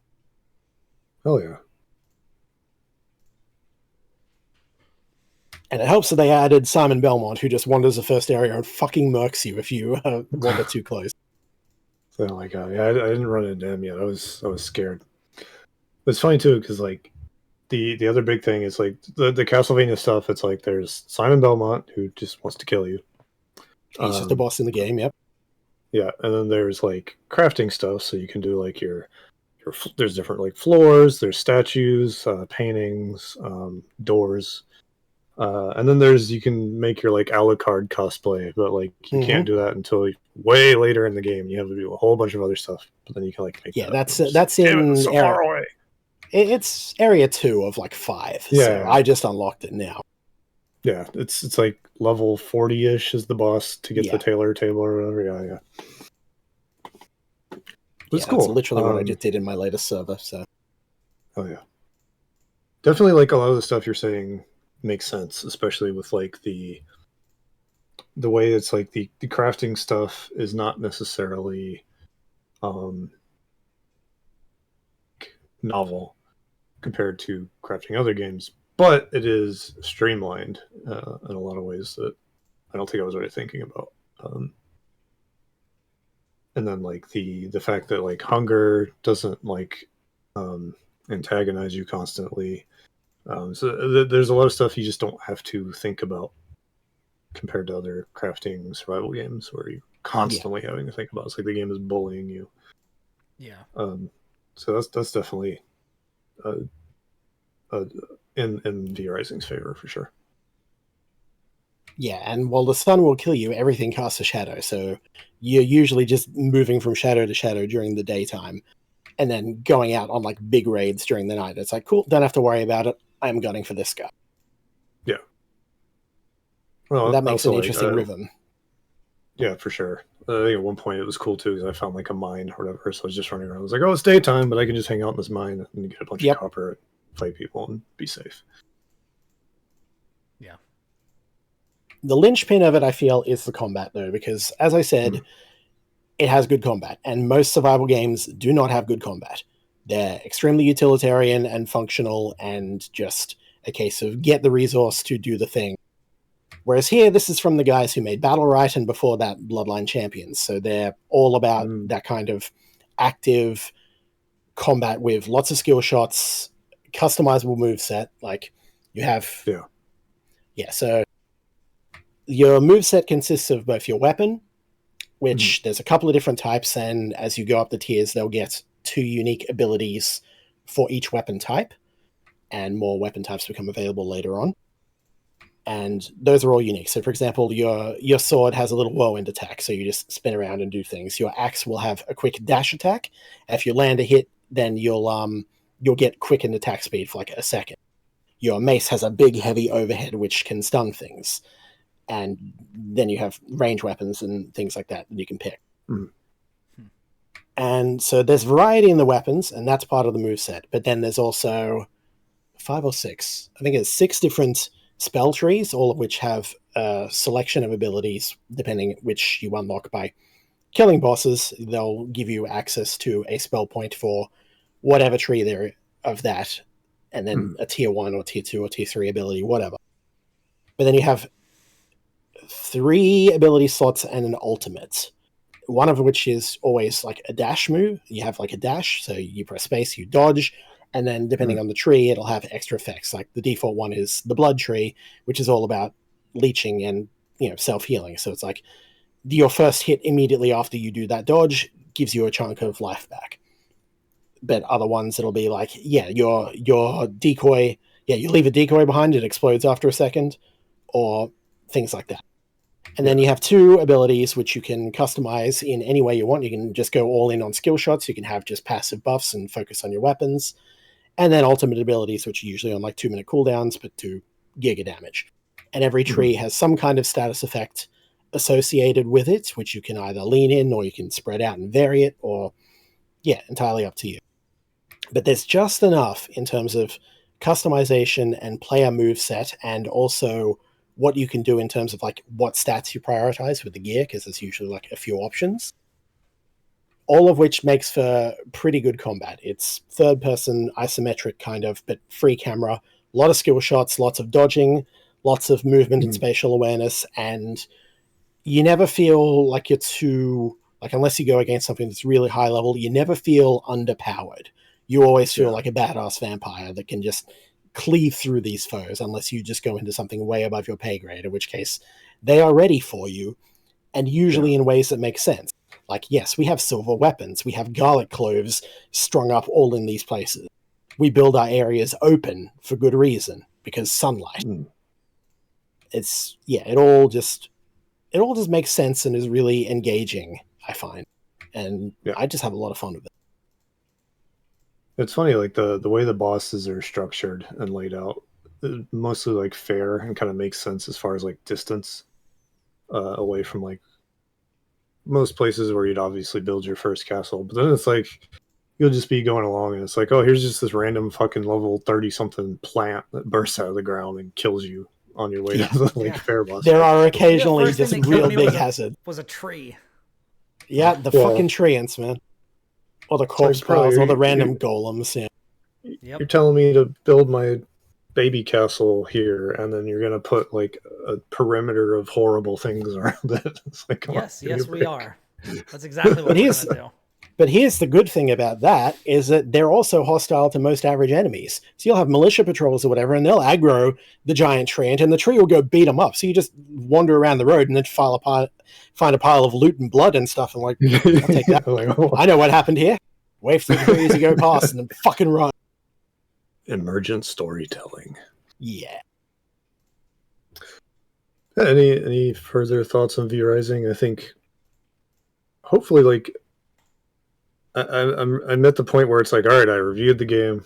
I've got a little bit of work on it, but now it's like that's over.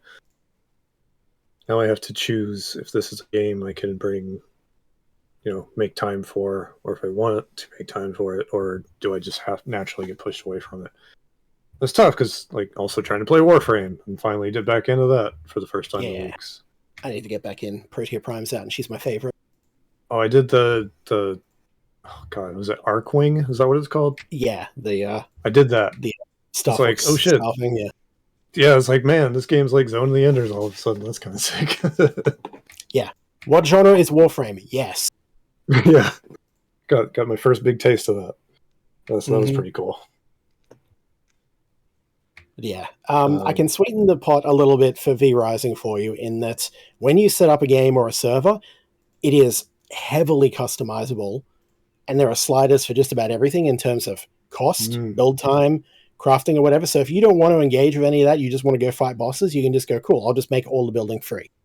Or I'll just make it like a quarter of the time and resources, which is...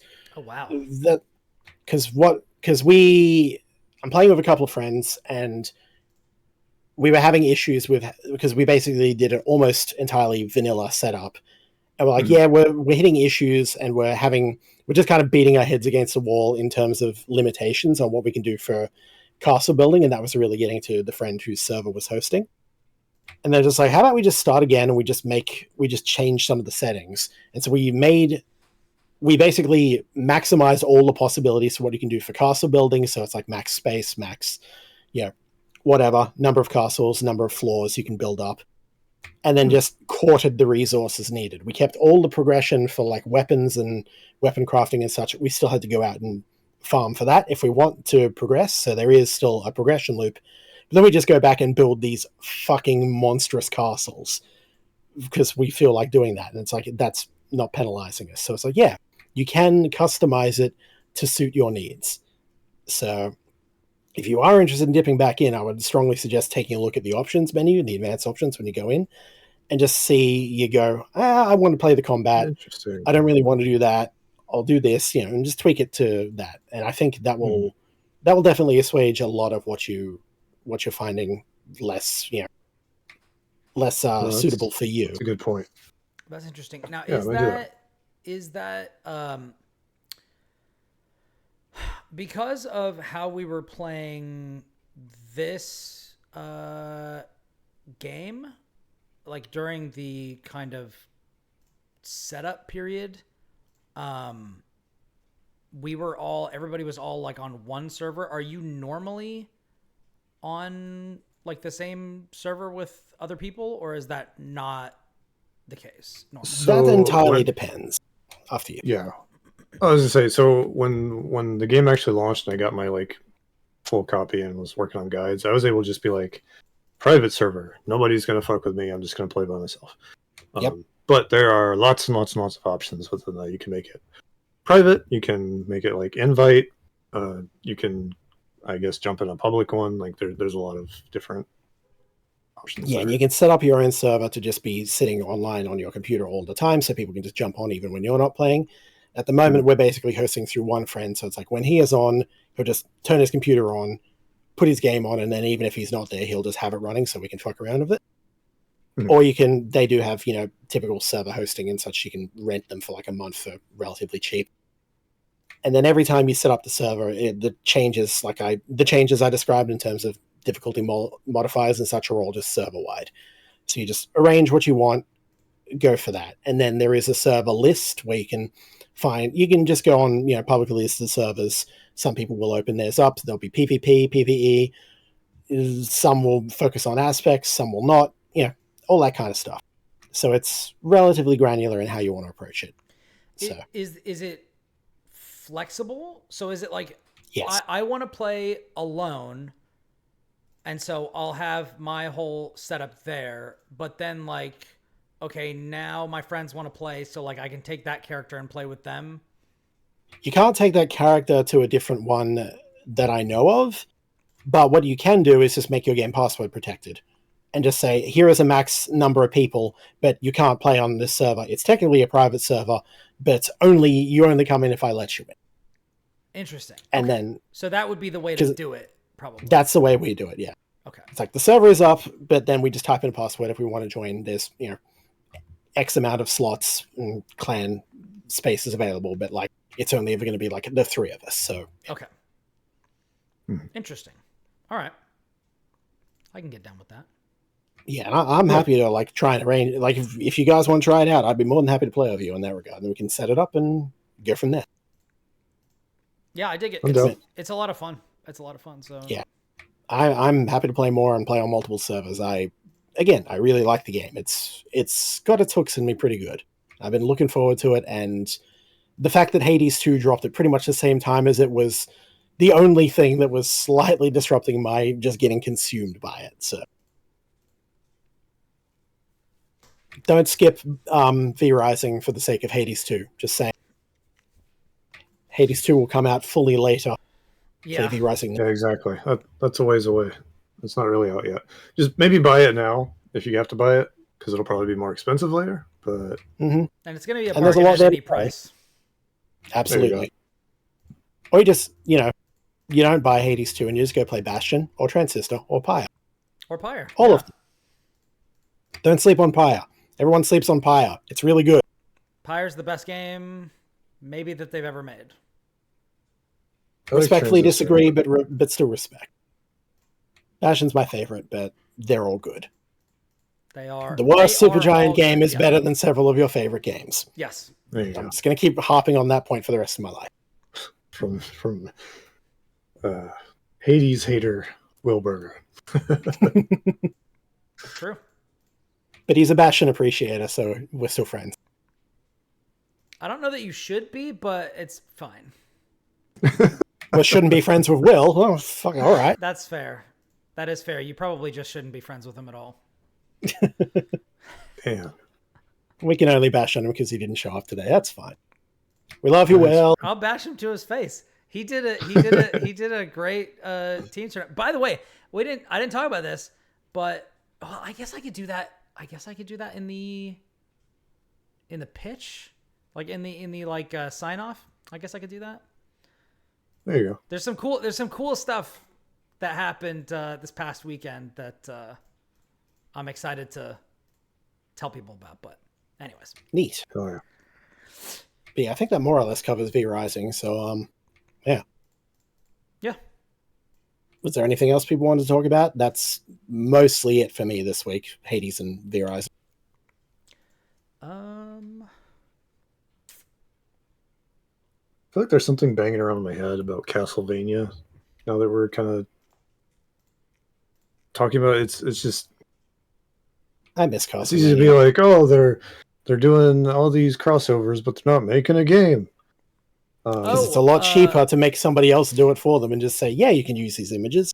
Yeah. Yeah, but I just wonder like what the like practicalities of that are. You know what I mean? Like, it's sometimes, especially like when you're on the outside, it's easy I see people be like, oh, well, why aren't they doing it, or why aren't they thinking about it or considering it? And it's like, I They wonder probably what are. actual, yeah, like what are the actual conversations happening? Because like there is so much going into Castlevania Yeah. since that show came out. And it's almost been like everything but a new game. Hmm.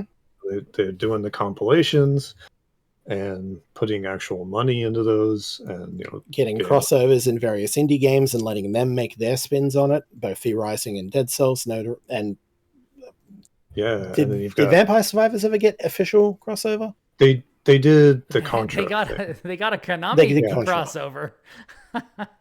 Yeah, which is that's funny because it's a crossover in all but name. Like everything about that game just apes Castlevania Yeah. style and everything without actually being it. But it's that's so on the nose that it makes me wonder how they didn't get like attacked by Konami at launch. It's wild. yeah. I think that's kind of the nature of the Contra deal. It's like, well, if we did Castlevania with you guys, it would probably just kind of be redundant. Yeah, But they kind of acknowledge the fun part of like all the references and stuff. So like, We fuck, cool. bring Contra in, yeah. yeah, we And cool. it's like we good stuff, cool. yeah. There's original arrangements on the soundtrack because I picked that up recently. I didn't even think about it until just now. But the music's really good. Yeah. And it's like tied in with the new game, kind of, and just like the way they incorporate like the weapons and stuff is really cute. But it's like it's interesting to see like all the stuff Konami has been doing. Even outside of Castlevania, it's like they're doing Bomberman stuff too, and like a whole new Contra game, and who knows what else. And I wonder, like, All the Silent Hill stuff, of course. yeah, For for better and better for worse. or worse, yeah. It's like there's so much juice behind Castlevania. I wonder, like, if it is like they're just kind of seeing what works and like throwing darts at the wall, and like maybe a new game does happen. Maybe they just haven't figured out what a new Castlevania even should or could be to be like worth bothering with. And it's probably a case of who makes it, because I don't know that they have a lot of in-house development at the moment, right? Like, I don't know the full extent of it, but a lot of that dried up during the whole Pachinko years. And God, a lot of it when is that was now like getting... we were getting story updates for Metal Gear. in a Pachinko machine, yes. Disgusting. Just it's interesting. Like they got the people there to make a new Bomberman game, and those are actually really good games. And I know like Konami's got it's like that weird thing where they're like a big corporation. Like a lot of people who like made a lot of their games are still there, and they just ended up like doing like other things besides video games, and because the crediting situation is so dire, it's like there's no way to know. Konami especially is very bad about crediting this stuff. Exactly. I mean, like they know how to like put out a good like emulation product. Like they've done a lot of work with M2 there. Like all their compilation stuff has been really high quality. The Castlevania Advance Collection on Switch, excellent. Really very good. Yeah. And like they seem to have made pretty big commitments to like their Metal Gear and Silent Hill stuff. And like obviously the Castlevania show is going to continue to some degree or another because that's really successful. Yeah. So I just like I'm in like thinking mode. Like what is it? What does Castlevania look like in terms of video games? What could it look like? And just please God, don't give it to Mercury Steam again. Whatever happens. Mercury Steam has also redeemed themselves in recent years, given that they did, Metroid Dread. And have they though? Relatively. Okay. Yeah. Okay. Relatively. I don't like their Metroid stuff at all. Fair. Yeah. I mean, it's no super, but like Dread is really good. But yeah. Yeah, it was fine for what it did. Fine, yeah, I would say fine. A lot of it was just hinged on the fact that it was Metroid 2, which had it was almost too faithful in areas, which because Metroid 2 had a lot of very outdated and kind of tedious designs to it, because it came out in 91 on the Game Boy. What do you want? But Smoke in the chat says, any of you play Animal Well? I've heard it's quite good and heard suggestions to go in pretty blind. Good to discover things for yourself like Outer Wilds. So, I have played Animal Well a few times. I've played it at PAX twice during like preview setups. So I've played like, I think the equivalent of about 2 hours of the game. And I would kind of agree with that. I think it's good. It is getting like the full release is getting a lot of praise. You are definitely correct about that. Yeah. I've not touched it myself, but like the media Discord that we're in is popping off with it. A lot of people are like, holy shit, this game rules. So yeah. Which not surprising because if you played it at preview events or something like that, like it was always good. In fact, you can go back and listen to, I mean, you probably don't want to now because now there's like other stuff, like full reviews out for it. But, we did cover that after PAX and talk about that because Will and I saw it and a bunch of other people saw it. So, yeah, it's good. I haven't played it. Buddy John Carson of Indie Informer just logged onto it as we started talking. It popped up on Steam. He's playing Animal Well. He loved it.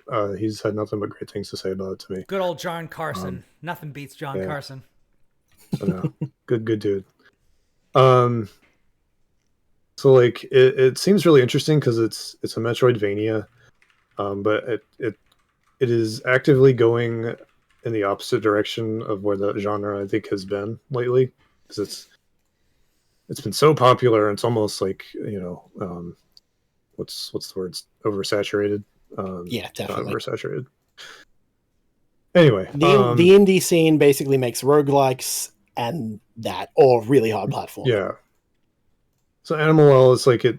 I'm understanding like there's no combat in it. And a very, very heavy emphasis on like the mystery of it. It's like very, very spooky and weird, and it seems to be more about kind of like exploring the space and finding like really like metatextual secrets. Apparently like the credits roll and then there's just still so much game after that. So I think the comparison I'm hearing is Rain World a lot, if you're familiar with that. I think that really lends a lot to the like going in blind thing. Like it sounds like so much of that game is on just kind of like letting it kind of wash over you and discovering things. Yes. I mean, I can definitely speak to like the discovery aspect of it. There is a lot of that in the game, and it works really well. I also think the ways in which it implements like non-combat combat are interesting, because there are still like enemies in the game, but it's the way that you'll get killed. Yeah, the way that you engage with those enemies is interesting. I think it's pretty cool. So, but yeah, intriguing. But yeah, I would say check it out. And it's YouTube sensation Dunkey's first video game. It's true, right? He made it. Publishing, yeah. He didn't make it, but I don't think he made it anyway. No. It's just a discourse thing that I keep seeing. Okay. Yeah, people are harping on that for some reason, and like, I don't know the full story, and I got no beef with Dunkey. It's like, if he feels he can do publishing, more power to him. Like, he's probably more likely to... Oh, I was just saying, it seems to be people are mad that either Dunkey is getting too much or not enough credit, depending on the person who shows up on my Twitter timeline. Yeah, it's a solo dev. It was not made by Dunkey. I've spoken to the developer. Yeah. And to Dunkey's credit, apparently he has done a lot of work to highlight this developer, despite the people on Twitter arguing about it. And that's what a publisher should be doing. You're the marketing arm on exactly. it. So again, like, Devolver doesn't make half the stuff Devolver puts out. They're just the publishing arm. But you can generally trust that whatever Devolver gets their mitts on is usually worthwhile. Yeah. Which is important. Like, it's nice. I've talked about this a couple of times with some of my PR friends. Like, it is a high mark of praise. Like, if you're a critic, like we are, if you can know by the imprint that you're gonna like something, it's rare. But we were talking earlier about like Supergiant does not make bad games. Like the worst game that they have made is quite good. Like I frankly, I think the worst game they've made is Bastion, and Bastion is to me either a 7 or an 8, which is really good. So like, and I think the rest of their games are like 8s, 9s, and 10s. Their last 3 games to me are 10s. So, and it's just like every one of their games to me so far is a 10 in its own way. So yeah, I think it's the only 10 I gave was to Hades when I was at DualShockers. Yeah, and I gave Hades a 10 for the podcast. But yeah, it's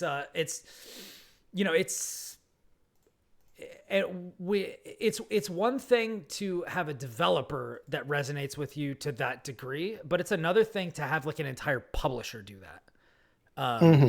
And there has been a lot of discourse about Dunkey because of this whole thing, and he's not the only content creator that has his thumb in the pie of development. But it was funny because the meme was that Dunkey said when they started big mode, like, I'm only gonna publish good games. And then like the first game which is like, of course, like it's a joke, but also like that is how easy a lot of people think it is. And it's not that easy at all. It's really difficult to make good games. It's really difficult to put out good games. And nobody makes a game wanting it to be bad. Everybody wants their games to be good. And caveats, anyone with a creative bone in their body does not want it to be bad. That's true. I think the meat of that statement is like he's putting himself as like, I know what I'm talking about. I actually care, versus like, some VC knuckle fuck who's just publishing whatever. Dunkey is not publishing games for money. He is publishing games because he wants to highlight good games, which is the reason that publishers should be publishing games. Yes. And if Big Mode can hold true to that, then fucking great. That can only be a boon, both for the indie scene and for all of us. But it's all a case of, can he continue? Can he land it? Will other things get in the way? Will financial interests get in the way? Who knows? Capitalism comes to us all in the end. We can only hope to forestall it as much as possible.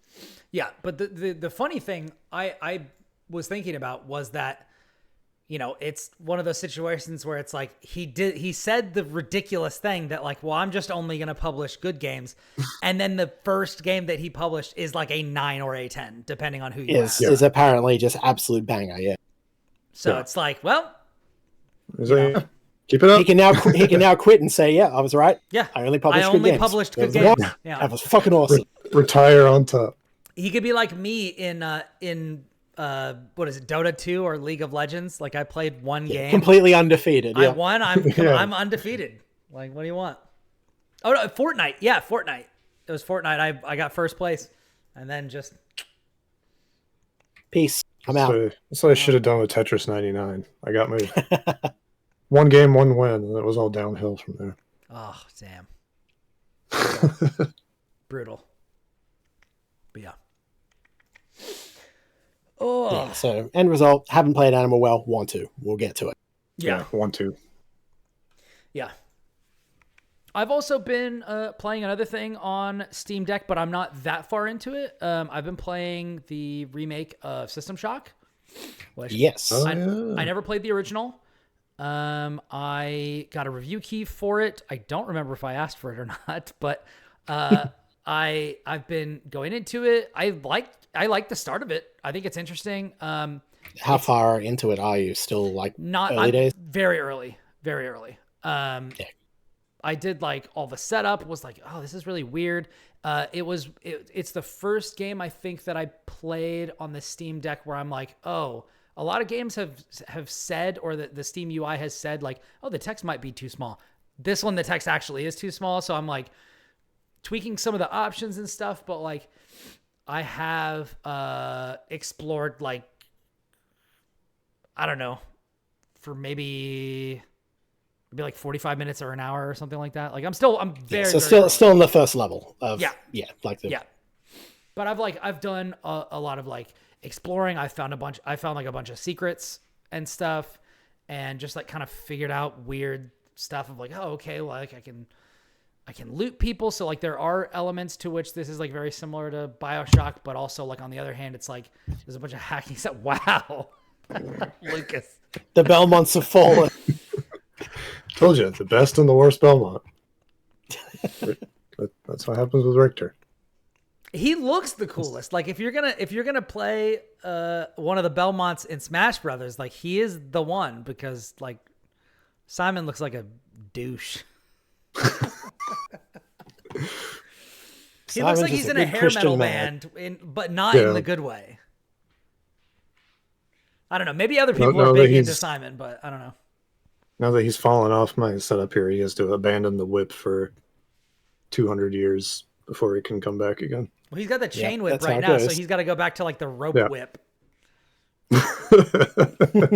Just I might have to rethink my new gimmick a little bit. Sorry. Oh, Jesus.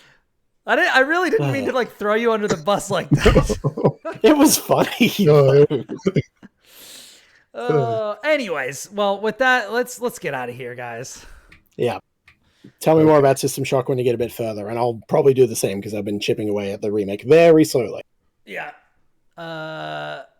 Yeah, I got the good thing about the Steam Deck is the bad thing about the Steam Deck, which is that like because I can play everything on it, you don't want to not play anything. I don't want to not play anything on it, which means that I'm going back to games that I fell off of. Like Talos Principle 2, I stopped after like, you know, I did the interview with the writers of the game and stuff like that, and I dipped into it and I played the original, a few hours of the original, but I fell off of it because of stuff for work, and now I actually have some time, and it's like, all right, I'm taking a break from like playing Balatro all day to only playing it for like maybe an hour a day.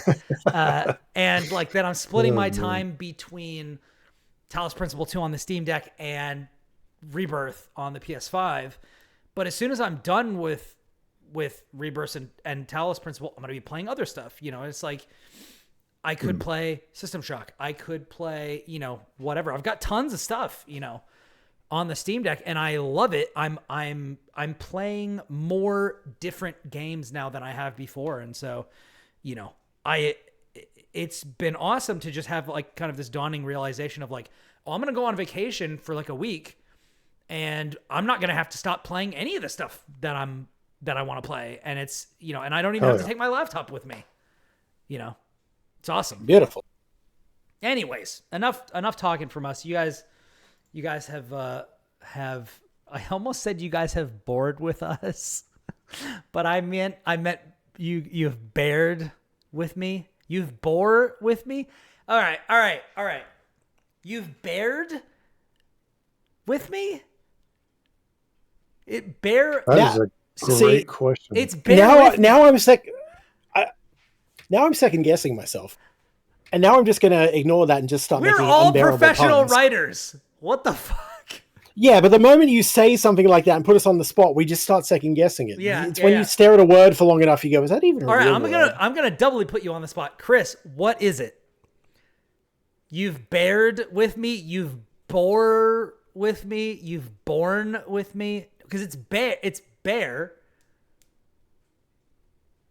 You've bared with me. I don't think bed is right, because I don't think that's like a proper. Yeah, I don't think that's the proper tense for it. I want to say bore.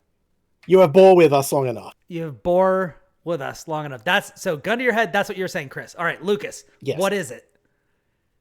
My gut is born. You've borne with me. Born with me too much. I'm not 100% confident, but yeah. Gun to my head, if that's the end of my life, then so be it, I guess. Lucas, according to chat, you live. According to Google. You live. Oh, really? Google, Bear with You me live. is spelled in the past tense as bore with me. Bore with me. So Oh, I no, was you right. are dead. You are dead. I'm the one who lives. No, both of my co-hosts Damn have it. died. Bore with No, me. I said that. I said Yeah, it was Chris right. said boar. Did you? Yes. Yeah. Oh, that's good. Okay, well then Chris, I added then the Chris N. and I live. Qualified editor and publisher over here says yes, it was bore, and Damn it was it. right. Oh, damn. Well, The funny thing is we're all editors too. Oh yeah. yeah. But are you We'll get editor, qualified? looks it I up. actually did a class for this. Yeah. Well, there you go. But anyways, Damn it. now that you've bored with us, This is getting unbearable. this is the Berenstein Badgers. You guys didn't see the last week tonight about public libraries, did you? Okay. No. Watch it. It's good. Okay. He's got a good recurring bit about the Berenstain Bears. Anyways, this has been episode 312 of the Platformers Podcast. Thank you for joining us. If you want to see the stuff that I have done, you can go look at the IGN preview for Cataclysma, which I wrote. You can also check out the video on youtube.com/IGN. 7.5 minutes narrated beautifully by yours truly with gameplay also by me. So go check that out. Spoilers, it's cool, and I'm excited for it to come out. It does look cool. If you want to see something interesting, something else that I've done that is not like my usual thing, this weekend I was a team captain for a fighting game team tournament. In Guilty Gear Strive, it was I was team captain, and my team was called Tyrant Raving Mad, and Ronnie Barrier from IGN, so I play Sin, who has a move called Tyrant Rave. He plays Johnny in Guilty Gear, and his team was called Mist Fine Arts, which is another exceptional game. And we played a 5 versus 5 team draft tournament. So Ronnie and I faced off, and then we each drafted our own teams. And then we did a first to one, double elim tournament. And it is up on YouTube right now. It is, I think, called like Golden Weeklies. Let me actually look it up so I can tell you guys what to search for. Golden Weeklies. It's usually spelled Wii, as in Nintendo Wii, I believe. Weeklies. Yeah, let's see. Yeah. Okay, so look for Golden Weeklies. Weeklies spelled with Wii, like the video game console. Guilty Gear Strive Team Battle. Team Tyrant Raving Mad versus Team Mist Fine Arts. And you'll find it.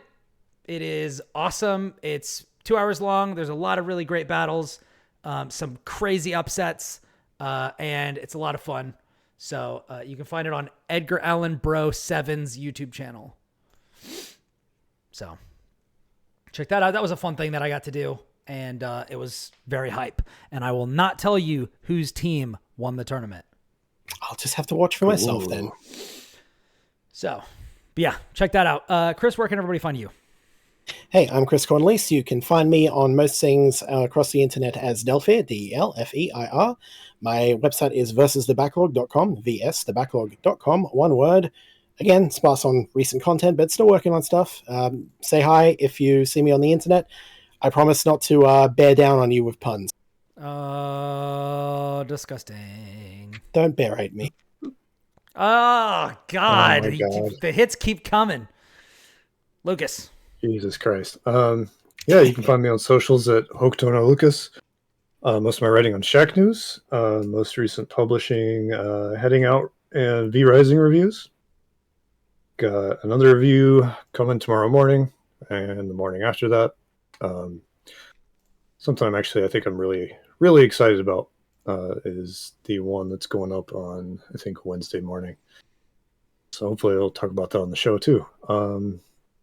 You can find me a little bit on Kotaku right now. I'm gonna try to be like the Multiversus guy there when that comes out. Oh shit! So fingers Nice. crossed for that. I covered that for IGN Guides a lot actually. Oh, nice. So Yeah, that game rules. If you're looking for a partner, hit me up. Hell yeah. I play Absolutely, Superman. yeah. I love that game. I'm so excited about it coming back. I Yeah. was a Taz guy I play Superman after- and Jake. after he got nerfed. Yeah. Jake, oh, you son of a bitch. Never mind, we can't be friends anymore. I didn't play Finn. I played Jake. Oh, Jake. Right. See, I get him confused because I see Adventure Time and Multiverses and my vision goes red. Yeah. Um, I did start with at least Finn. you didn't say Shaggy. Oh my god, no. I full disclosure, I hate Scooby Doo. I can't stand it, and I think no. the Shaggy memes are like I can't. Also, come on, I think the way ACAB, Shaggy like, plays in that Velma's game out is just here sick of the degeneracy. cops on LeBron. Yeah. Like, come on, we can't have nice That's things. true. That's true. Oh man. It's really terrible, but also it is completely true. So, let's do that. I tried to play Finn at first because like he's one of my I love him. He's awesome, but then he doesn't feel right. Because I was thinking he'd be like Link, and I don't like his like coin mechanic. I don't like his like shop thing. I was just like, he just feels a little wonky. He was definitely top ass tier though. I was in charge of the tier lists for IGN Guides, so I got to have a lot of fun with that game. Nice. But anyways. Hoping 1.0 is good, but Yeah. Was it? Here's hoping. Yeah, I just did like a kind of like everything we know about the 1.0 right now because they had like some Discord Q&As and they've been doing some like dev diary posting. Yeah. Hopefully I'll be breaking down all the different characters and stuff, starting with Taz, of course. Of course. Naturally. Of course. He was busted and then he was decidedly not. was. They nerfed him to bottom tier. It's funny. I started playing him after he got nerfed and had Really? a lot of fun with him, but it was was still definitely an super uphill. fun. Yeah. Yeah. He was still super fun. But yeah. It's because he's Australian. It's true. It's true. It's like, what is it? God, what do they say? Do they say blondes have more fun? Is that what they say? Something like that. I think Australians the have saying more goes like fun. that. And Australian It's true, we blondes, do. I mean, forget about it. You know, Yeah.